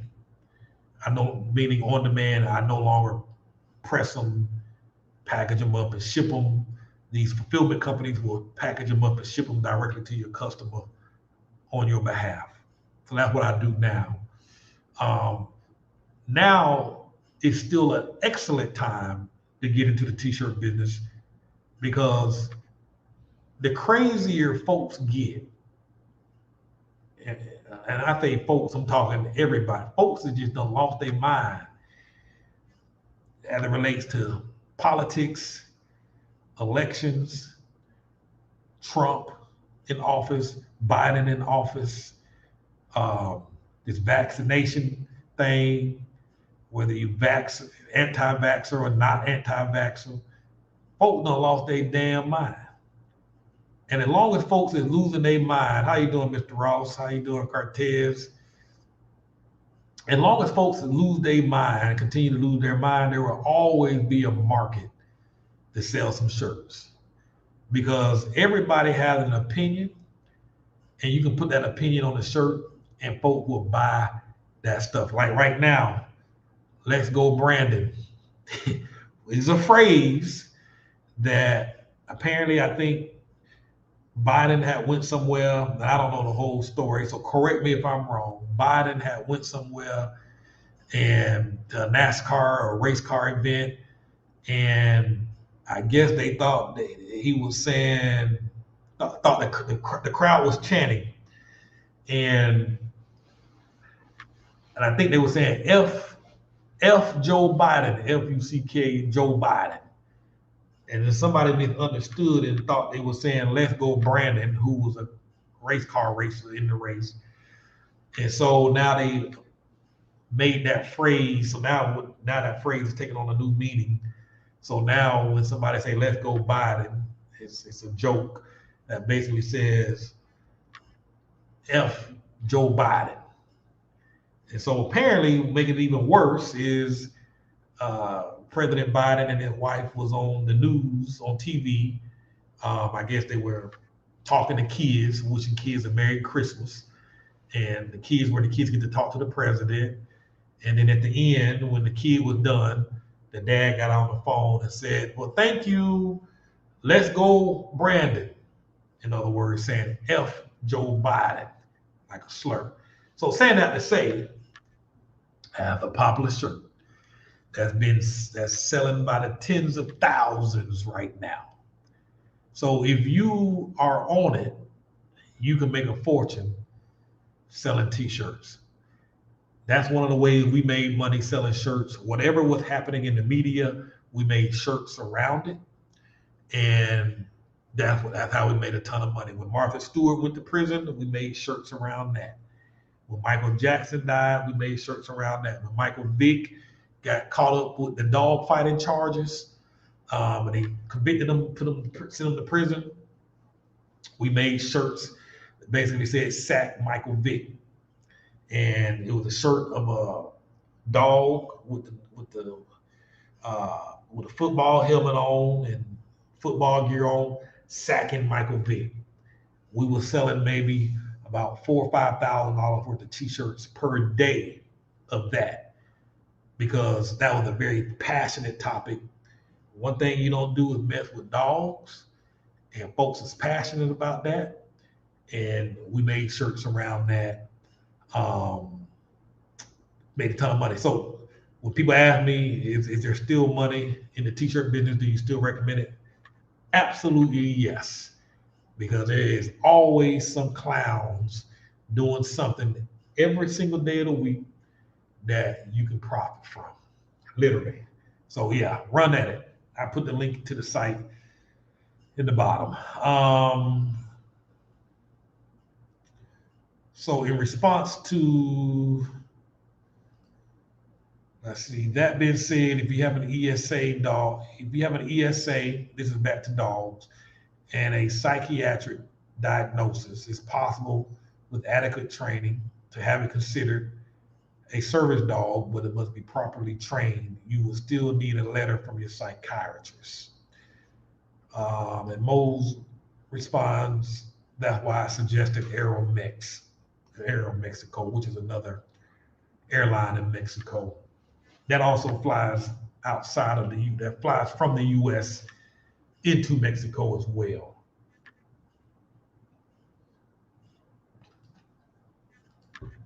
So I think, all right, I just posted another link down again to, if you have questions or you want to come up and share your experience, click on that link and it'll bring you up. I think I've covered all the topics that I wanted to cover today. We talked about understanding your why, having goals before you arrive, knowing what those goals are, what's your reason for moving abroad. So you can come back, have a plan, stick to the plan. We talked about that. How to make friends with locals, participating locally, we covered that. Getting adjusted to the food, staying on track, staying on budget. 3 to 6 months to get used to the overwhelm and the changes. So covered a lot today. So I got that link. If you have any questions or want to get on, by all means, click on that link and hop on. If you found this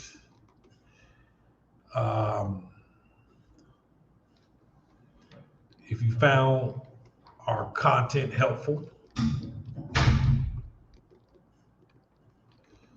consider making a donation. I just put a link down below. Cash App, $Cartez Ross. Oops.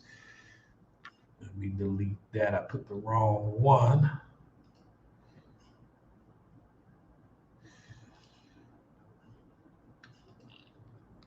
$Cartez Ross. Or if you're using Zelle, Cartez at CartezRoss.com. Feel free to make a donation if you find our content helpful. So I guess I'm gonna tune out in just a moment, unless y'all have any other questions.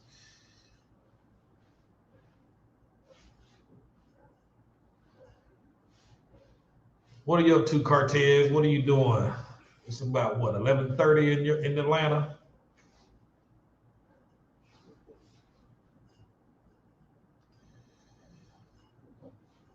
Bernie asks Mo, do all Mexican airlines allow ESA in the cabin?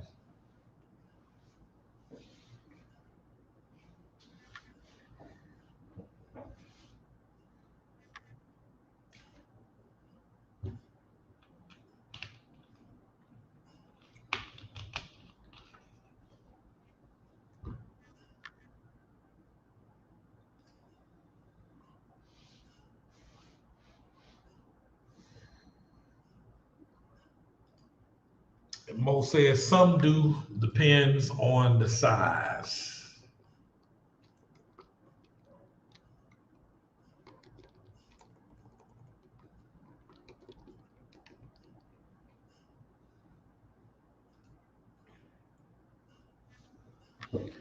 It seems like Mexico becomes more expensive and restrictive when it comes to expats. Would Colombia be a good alternative? Not sure I understand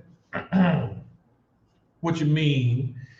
I wouldn't say Mexico is more expensive and restrictive. Now, obviously, if you live in areas and frequent areas where expats hang out, then that could be the case. But that will also apply in Colombia. There's parts of Medellin that are just outpriced due to the heavy presence of expats. Restaurants are sky high, rents are sky high. That's why when I was looking for a place, when I was looking for a permanent place in Colombia, I specifically chose to go out of Medellin, hours away from Medellin, to cities further away so that I can get more accurate cost of living for what Colombians would typically pay. Because expats, when they came into Medellin, the cost skyrocketed. And again, depending on some areas of Medellin, it's like living in the United States in terms of cost. And that's the same with Mexico. There can be certain areas where the cost is just going to be expensive just because there's a heavy expat population and expats setting up their own, essentially, communities in certain areas. And local businesses know they can get more money. And so they charge because expats are willing to pay. So Colombia, I mean, you would have the same issue in Colombia, depending on where you go.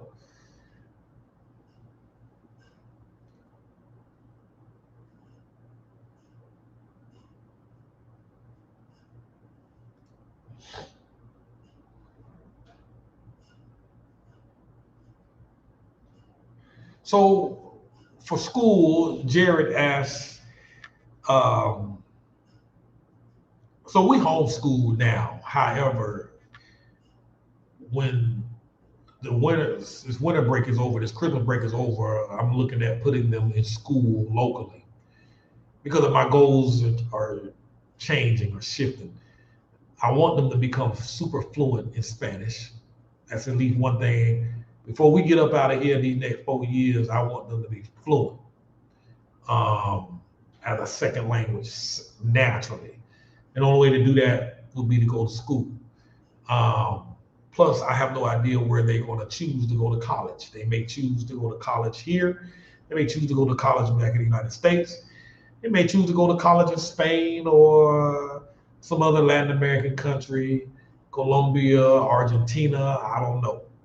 But at least I want them to have this language. Makes them more marketable. So we homeschool currently, and there's a bunch of curriculum online. There's a bunch of curriculums online that a bunch of resources where you can kind of figure out which curriculum you can follow. I will say this: if you homeschool, it's going to take you about 2 to 3 years to find your rhythm and your pace. Most parents quit too soon because they think they're in over their head. And we were that way as well. And it was only after joining some homeschool groups and talking to other parents locally when we were living in Florida that we found out about that 2 to 3 year rule. It takes about 2 to 3 years to find your rhythm, find your pace. First year, you're wondering if you're doing it right. The second year, you're trying to figure out if your kids are doomed because of your choice to homeschool. And by the third year, you're starting to finally feel comfortable. You're finding the right curriculum that works. And what worked for child A may not be good for child B. So it took us a while to find our rhythm and get our pace. Now we got it. But now, again, we're looking at putting them in local school. Plus, they want to. Socialization is very important, being that they don't have any friends, here like they did back in the States. Going to school, well, my younger one, she's fine because she's with her classmates all day, every day. But my older one, she doesn't have as much access as the little one does with people interaction. So I'm looking at putting them in school. Will you live in Mexico permanently? So that's a good question because, quite honestly, I have ADD to the 10th power. My mind can change like the wind, and tomorrow we could be in Portugal, opening up a pig farm. That's how my brain works. I don't even fight it anymore. However,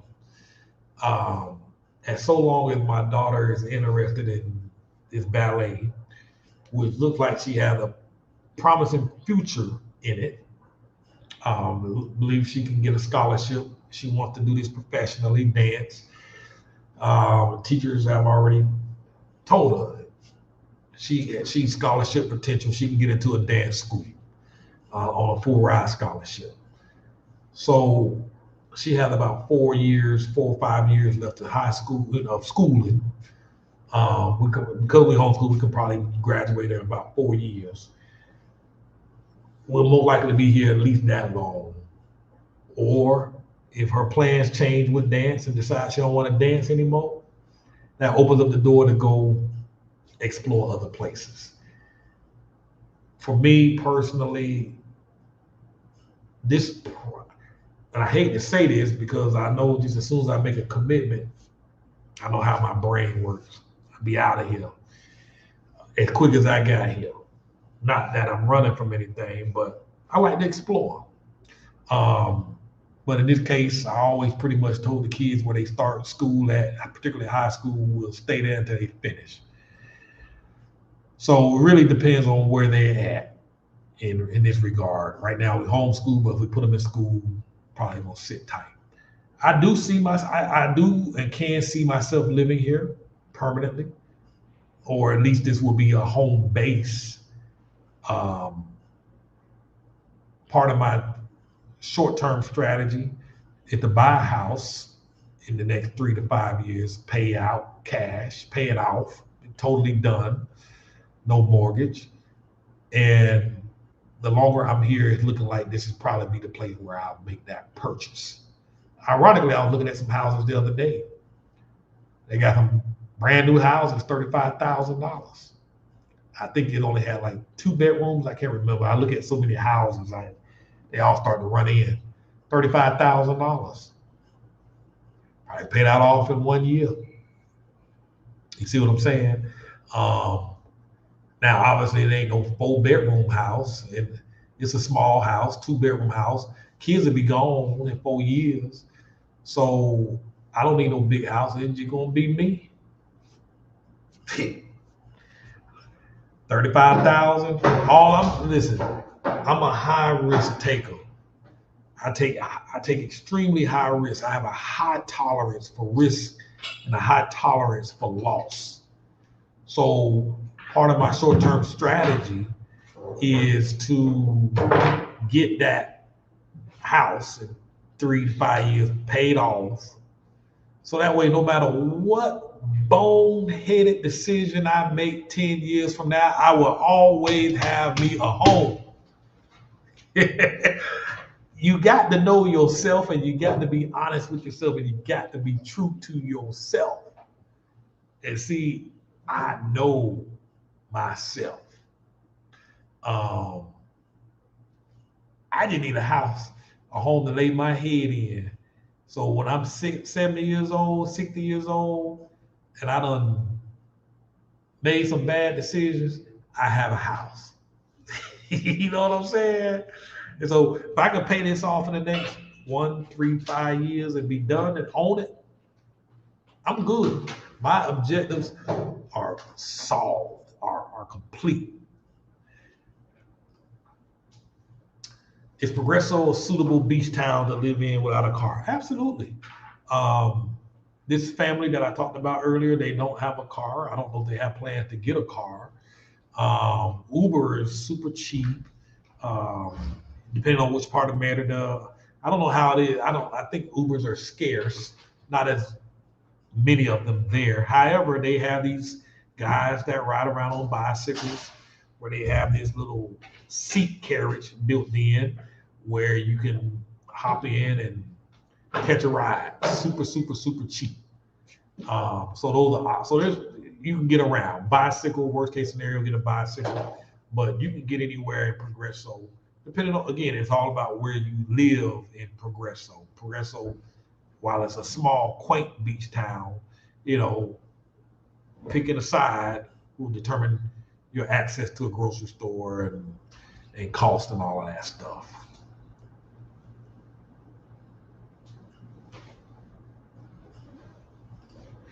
Do you think the influx of expats will drive up rental pricing in Merida? I mean, as time go by, costs increase. Yes, it will. And that's going to be no matter where you go. And that's going to be forever. Expats will always come. Expats will always go. The benefit we have here is the heat. A lot of folks show up thinking they want to live here. And then that summer get here. And they go. They get up out of here. And they get up out of here. And so that influx kind of go down a little bit. So that heat is kryptonite. And you ain't gonna have to worry about that too much. But yeah, that's same thing with Colombia, same thing with Thailand, same thing with Vietnam. As more and more expats make it, costs are gonna go up. That will never change. But that's when it becomes important for you to get clever. You choose not to live in the areas where the expats at. For example, I'm gonna tell you what. So Mo took us to this restaurant in this place called Uman, U-M-A-N, Uman. And we went there and had a full meal. All me, the spouse, the kids. Man, each of us had a full course meal, a full meal entree. And then we ordered an extra entree just because we wanted to see what it tasted like. And then I ordered 4 alcoholic beverages because it was cheap. And the kids ordered 2 Sprites. They would normally never drink 2 Sprites, but we were there for like 4 hours. So we just sit there talking. Us, Mo, and a few other families. And so 4 entrees plus an extra entree, 4 beers, and I had a Coke as well. Kids had 2 Sprites. Then they ordered some extra fries, and I had a coffee, and all of that was $19. Now, mind you, it would have been cheaper than that if we didn't have all them extra drinks. The meal probably would have been like $10. It was all them extra drinks. So that was in a town called Uman, 30-minute drive from Merida. So even though folks come to Merida and fill it up and drive prices up, you got places like Uman, 30 minutes up the road, ain't no expats over there. I was blown away by Uman, and I was like, when my kids leave, I'm gonna look into Uman. You know what I mean? Now, obviously, it doesn't make sense for me to be driving from Uman to taking my kids to ballet class 6 days a week. But Uman got the infrastructure. Uman, nice, beautiful city. Further away, still safe. From what I saw, I live in Uman all day. Probably gonna go out on a limb and probably say you can find some houses in Uman for $150 a month. I want to go visit Uman and do some walking tours in Uman and look at some real estate in Uman to show you. So don't get caught up on the idea that Merida has to be the spot. You got some other areas outside of Merida that's just as nice. And it's going to always be less because one is further away and the expats ain't there. Start exploring them cities outside. This is what I'm talking about. You got to get creative. And I'm going to give y'all another tip on what I did to be a little creative for those of y'all that are still here. So I'm an entrepreneur. I try and think and manipulate things in a way to make it work in my favor business wise. So I knew I'll be traveling and bouncing around from different countries. So what did I do? I'm like, okay, my goal is to cut costs, cut expenses, reduce my tax liability, make things work in my favor. And so you start to figure this out for yourself and how you can do this. So I figured, since I'm gonna be traveling, let me start a travel business. Let me start a travel brand so I can write all my expenses off. That includes the rent on this house. That includes the rental car that I'm renting. That includes some of the food it costs, clothes, all of this. So I formed an LLC. Move Abroad and Thrive is a corporation, a limited liability company. It's a business. It's a legitimate business, has its own tax identification number, has its own bank account, has it's its own entity. Based on the way the IRS works, don't quote me on this because I might have the years wrong, but I have a good doggone accountant who looks after this stuff for me. I don't have to make a profit on this business for at least 3 out of 5 years. I don't have to make no money. I got like 3-4 years before I have to make some money. It doesn't even have to be profitable. I just have to make some money. So because I'm thinking this thing through in advance, I created an entity, a business entity, where as I travel, all these expenses I've incurred, my visas, tourist visas, prices, extensions, when I get ready to get my permanent residency visas, all of this stuff become write-offs, deductible. Remember, I don't have to make a profit. I don't have to make no money the first few years this business is business. I just have to prove that it's a real business. I've had people pay me for consultations. Now the business is real. It's legit. It's a legitimate business. I have a product, Move Abroad and Thrive Academy. That's the product of the business. My consultation fees, that's the product of the business. So this travel is now free. It doesn't cost me anything. So think about, as you plan your escape, how can you turn it into a business? That's why I make all these videos all the time. This is my Move Abroad and Thrive brand. This is my Move Abroad and Thrive channel. This is my platform. This is the platform for the business. In fact, my YouTube channel, specifically for Move Abroad and Thrive, in about 2 months, it will be enough money coming in from the ads, from Google's AdSense program. That money, specifically from this channel, from these videos I make walking around town, will pay my rent every month. So in about 2 more months, my last check was $400. Ain't a whole lot of money in the United States, but in about 2 to 3 months, I should be right at about $569, maybe $600.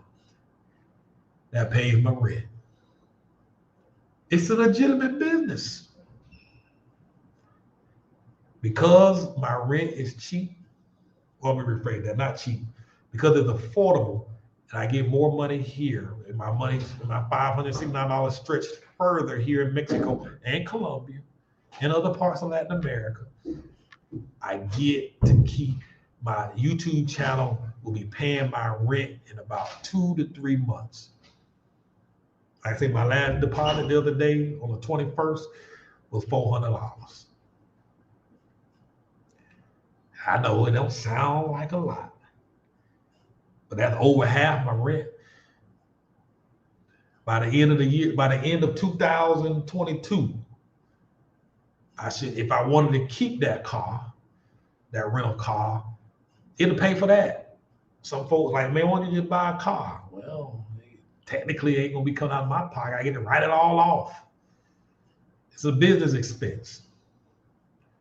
I need the car to go around the different areas. I'm gonna need the car to go to Uman and record Uman.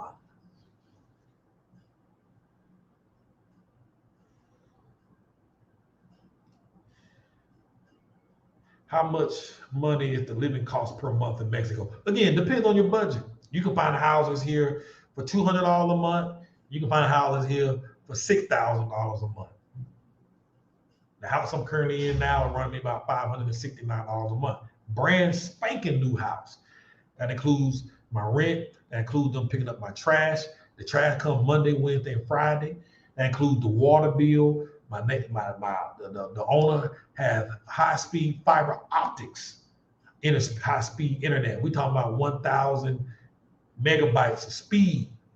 I plugged that thing in. It was 569 download. That thing blazing. That internet it's included in my 569 rent. So cost of living depends on. I have a maid that comes by twice a week, pay her $20 for each visit. She gets here at 8 a.m. and she's here to 2 p.m. If I had a maid coming by every day, Monday through Friday, you can get full-time maids here about $400 a month. Full time. So again, depending on what your expenses are. Do you have a car or will you not have a car? Right now, I'm adding about $600 something a month due to the rental. That's the rental, and that's all include the insurance. Keep in mind, the enterprise car insurance run you almost $20 a day. That's $600 a month just for insurance if you were using enterprise. You know what I mean? So about $600 and some change, I'm paying. I get the car and insurance included. You know, ideally I prefer not to have a car, but we got by without a car for the first 3-4 months. Uber bill average about $250 a month. Now where I'm at, because of where I'm at, that same Uber bill probably will be reduced to about $150 a month, $100 a month, because I won't need to take Uber anymore because I can walk everywhere. So the budget. So cost of living is really depending on what your lifestyle is. We like to eat out a lot. So we eat out very often, probably more often than most folks, which is something I might, again, when you budget and plan, you can plan for all of that. I was going to say I might consider reducing that, but because of the cost and because of where we go eat, we can afford it. It doesn't hurt. It doesn't take away from. We can just write it into our budget. Some of that stuff I get to write off because I'm reviewing restaurants as part of my business. All of you should create a travel brand as a business just do it. You know what I'm saying? Set up the entity and be legit. Share your experiences. If all of y'all are already sharing your experiences, you all need to have an LLC or a corporation positioning yourself as a travel brand so you can write all that stuff off. That's why you need to join the academy. You learn stuff like this. You get advice like this. If you find this content valuable, consider making a donation to Cash App.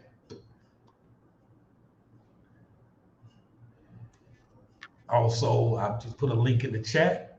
If you take a look at our academy, stuff that I'm sharing now, this is the type of stuff we'll be talking about on a regular basis. Make this stuff work in your favor. You know what I'm saying? Let's see, questions.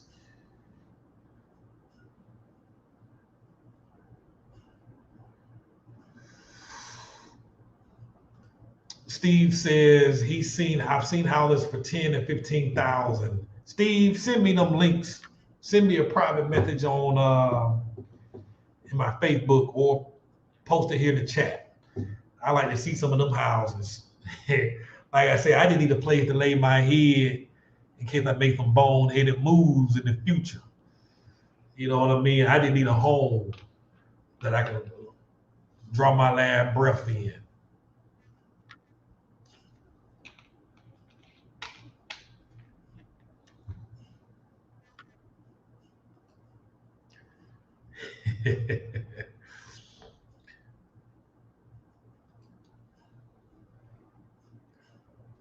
You need transpo in Progresso.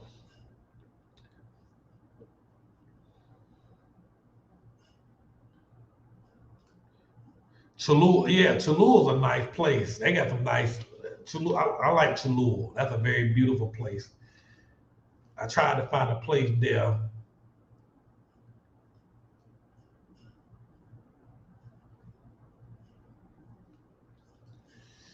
Yep, Gail says money adds up.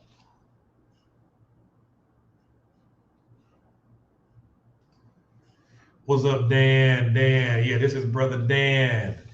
Keisha and I really appreciated the relocation tour you put together for us last week.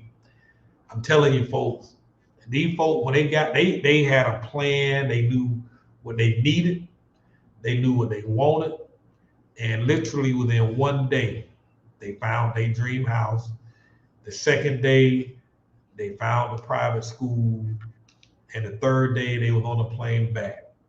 And today, you know, they've already started working on their residency visas because they'll be moving back here in March. They're gonna be driving their car. You know, you're welcome, Dan. I appreciate y'all. Y'all were fun to work with. Y'all were excellent. I had a wonderful time hanging out with y'all, and excited for what y'all achieved and accomplished, and excited for y'all to move down here, man. It's gonna be, y'all gonna have a blast. Y'all gonna have a blast. And they saw firsthand. They came here. They all the lies and all the misleading that our media and propaganda machine had running, man, it was complete. They had a total different experience. We went to a small mom and pop taco shop in Francisco de Montejo, and a little hole in the wall, had some tacos, three of us, like 5 tacos each. And I think Dan had a beer, I had a Coke, and I believe Keisha had a water or a Coke. I think the bill was like $13. 13, and we were stuffed. You know what I'm saying? It's ridiculous, man. It's crazy. It's crazy. You got to come see Mexico for yourself. It's unbelievable. It really is.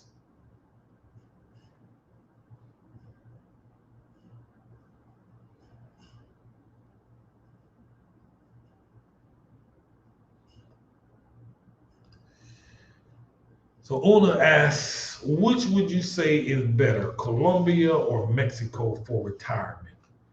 Excellent job with the next videos, by the way. Thank you. Whew. Y'all know Colombia is always my first love. And when I went back to Colombia about 9 months ago, it was to go find a place. I had no plans to be in Mexico. I was going back to Colombia to find a home. But 2 things was working against me. 2 things I had working against me. They had the lockdowns in Colombia they were strict. So when I got to Colombia, I didn't know the lockdowns were like that. Everything was closed every day. Couldn't even go into the grocery store. They checked your ID. If your number was an odd number or an even number, determine whether you can go to the grocery store that day. When I first flew in, my number was the opposite. So I couldn't even go to the grocery store. I was hungry that night. There was no food. I couldn't go buy no groceries because I was forbidden to go into the store that day. Which I understand. Folks taking measures to do what they felt they needed to do. So that, along with, they ended up having some riots that broke out, that turned deadly. And They even closed even more stuff down because of that. Day of protest that was only supposed to last a day ended up lasting some weeks. So I was like, I'll leave Colombia, go to Mexico until things cool off, and then I'll come back. Because I had already narrowed it down. I narrowed down the cities. I said, okay, I'm going to live in Manizales, or I'm going to live in Ibagué. So I had already narrowed it down. So I had been to like 6 or 7 different cities, narrowed it down to that too. So when I went back, I would go hit them 2 up and make a decision. But when I got here, man, I fell in love with Mexico, particularly Merida. First place I stopped at was a place called Querétaro. I'm gonna put that in because I say it wrong. Querétaro. I put the name of it in the box, chat box.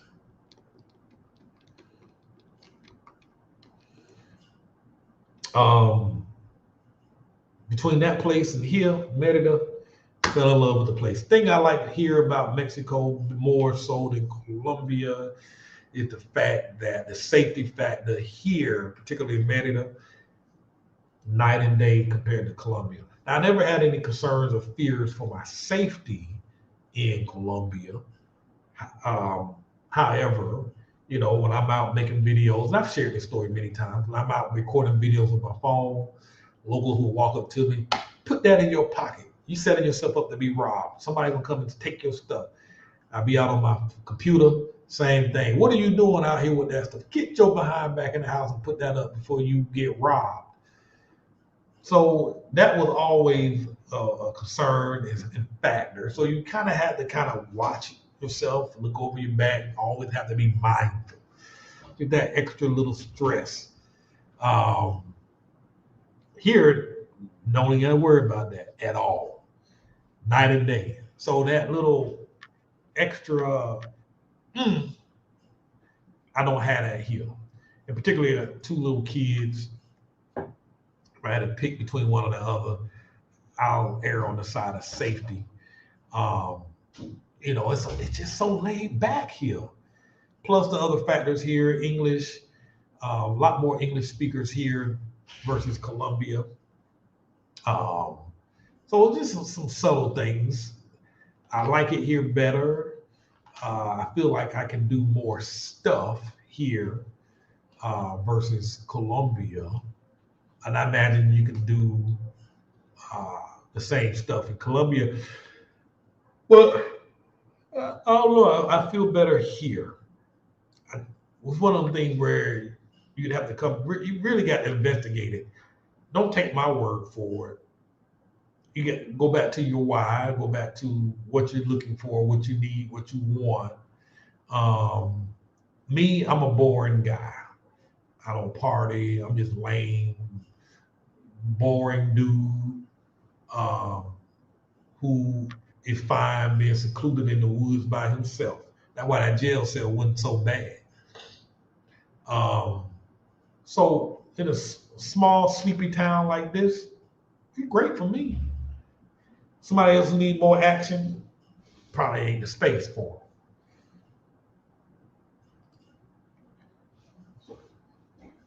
them. Well, looking for the ladies, definitely Colombia gonna win that one. I'll tell you this. Not that I was out in the streets in Colombia, nor am I out in the streets here, but the women seem to be more conservative and reserved here. You probably have to work harder for the women here. Seem like in Colombia, I'm not even making a broad statement about everybody. Anybody can probably get a woman over there in Colombia. You know what I'm saying? Think about Colombia. Dudes probably can get women. The woman they get, they would never be able to pull them women in the United States. Probably would never be able to pull them women in Mexico either. The look of a woman, I should say. You know, so you got to question why you're able to pull them there and you can't pull them elsewhere. But but hey, but yeah, definitely women. Colombia probably be the place. I'm in Medellin. There's no lockdowns, but they're starting to demand the vaccines to enter certain establishments. Yeah, that seems to be the norm in a lot of places, particularly the United States. I know my daughter's school sent home a note the other day saying they're going to require the vaccine um, for students that are in the school. So I guess we'll cross that when it's time. Um, so, but yeah, that seemed to be an issue that's probably going to be the norm as time goes by. Tourist visa in Colombia is 3 months. When it right before it expires, you can go get another 90-day extension. We went down to immigration and we was able to get an extension for another 90 days for all of us when we were there. And I can't remember what the cost was, but it was very inexpensive, pretty simple. Stayed there for a couple of hours, walked out, and it was all done the same day.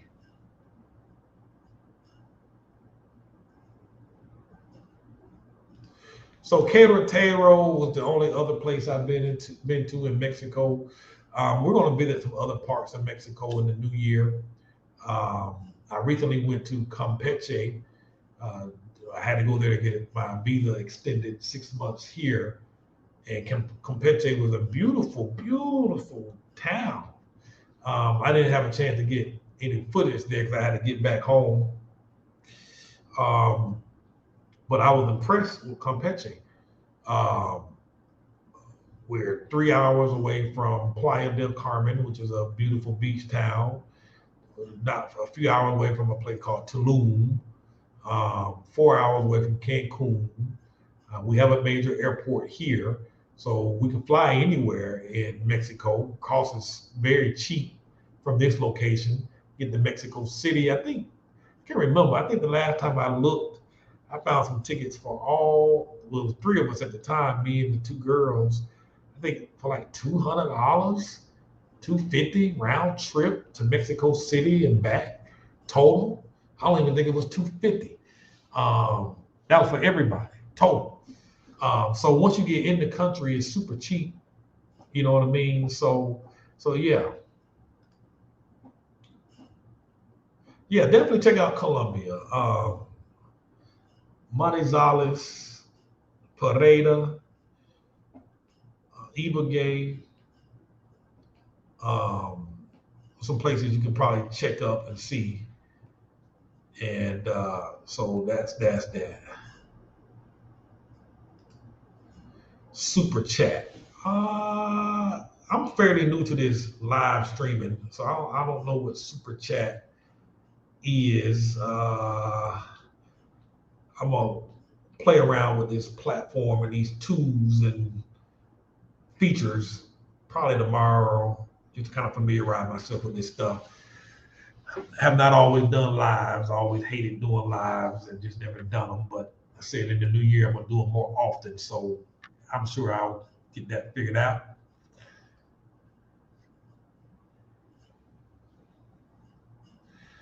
Do you have any interest in going to Veracruz and visiting with the Black Mexicans? Yeah, I do have that on my list of things to do in 2022. Can't wait to do it, actually. So yeah, the Veracruz, a large population of Black Mexicans are there, from what I hear. So yeah, I'm looking forward to going there. To explore that part of the country. So absolutely. So that's it, folks. I think I have to say you seem like a very good dad. I can tell because your daughter seems very well mannered from a previous video. Thank you. Appreciate it, man. I've been trying to get them to get on the video. They don't want to get on. The oldest one is very shy, and I like for them to share their perspective, but I can't ever get them on. And but hopefully one day I can. So yeah, I appreciate y'all coming on and hanging out with me for a couple of hours.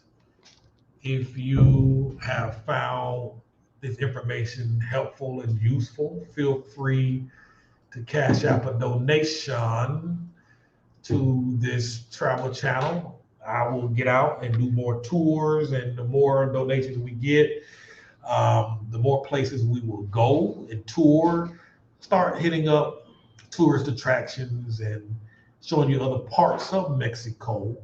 And in the new year, we'll start to travel to other places in the world. Africa is on the list for 2022. Africa's on the list.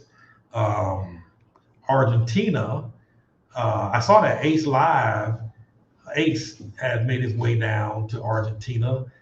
That's on our list. My goal was to get our Spanish a little better before we made our way there. So I'm looking forward to visiting Argentina. So I'm looking forward to that. So make donations. Feel free to donate. The more you donate, the more stuff we will highlight and share and show. I posted a link in the chat menu. Check out our Move Abroad and Thrive Academy. Lots of resources, lots of interviews coming. We're going to be interviewing immigration attorneys. We're going to, if you got pets and dogs that you're trying to travel with, we'll have folks that'll share their experiences on that. I got an interview coming up with a young lady who drove here with her daughter, just her and her daughter, drove to Mexico on their own, went through the border, truckload full of stuff, and they got here successfully, safely, no issues, no problems. So they were able to drive their car down, and she's going to share with you some tips and tricks to get across that border. She's going to share some places where you to stay, share her route, all of that. So moms, single moms, and moms with their daughters are coming down that border on their own, in their own car. So stay tuned. Join that academy. The link's in the chat box below. I appreciate y'all watching. Thanks for hanging out with me.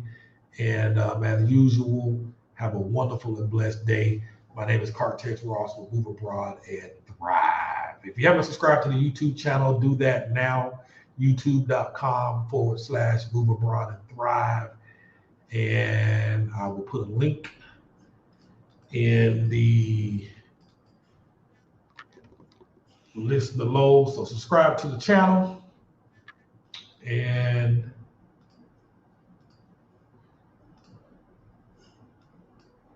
here we go.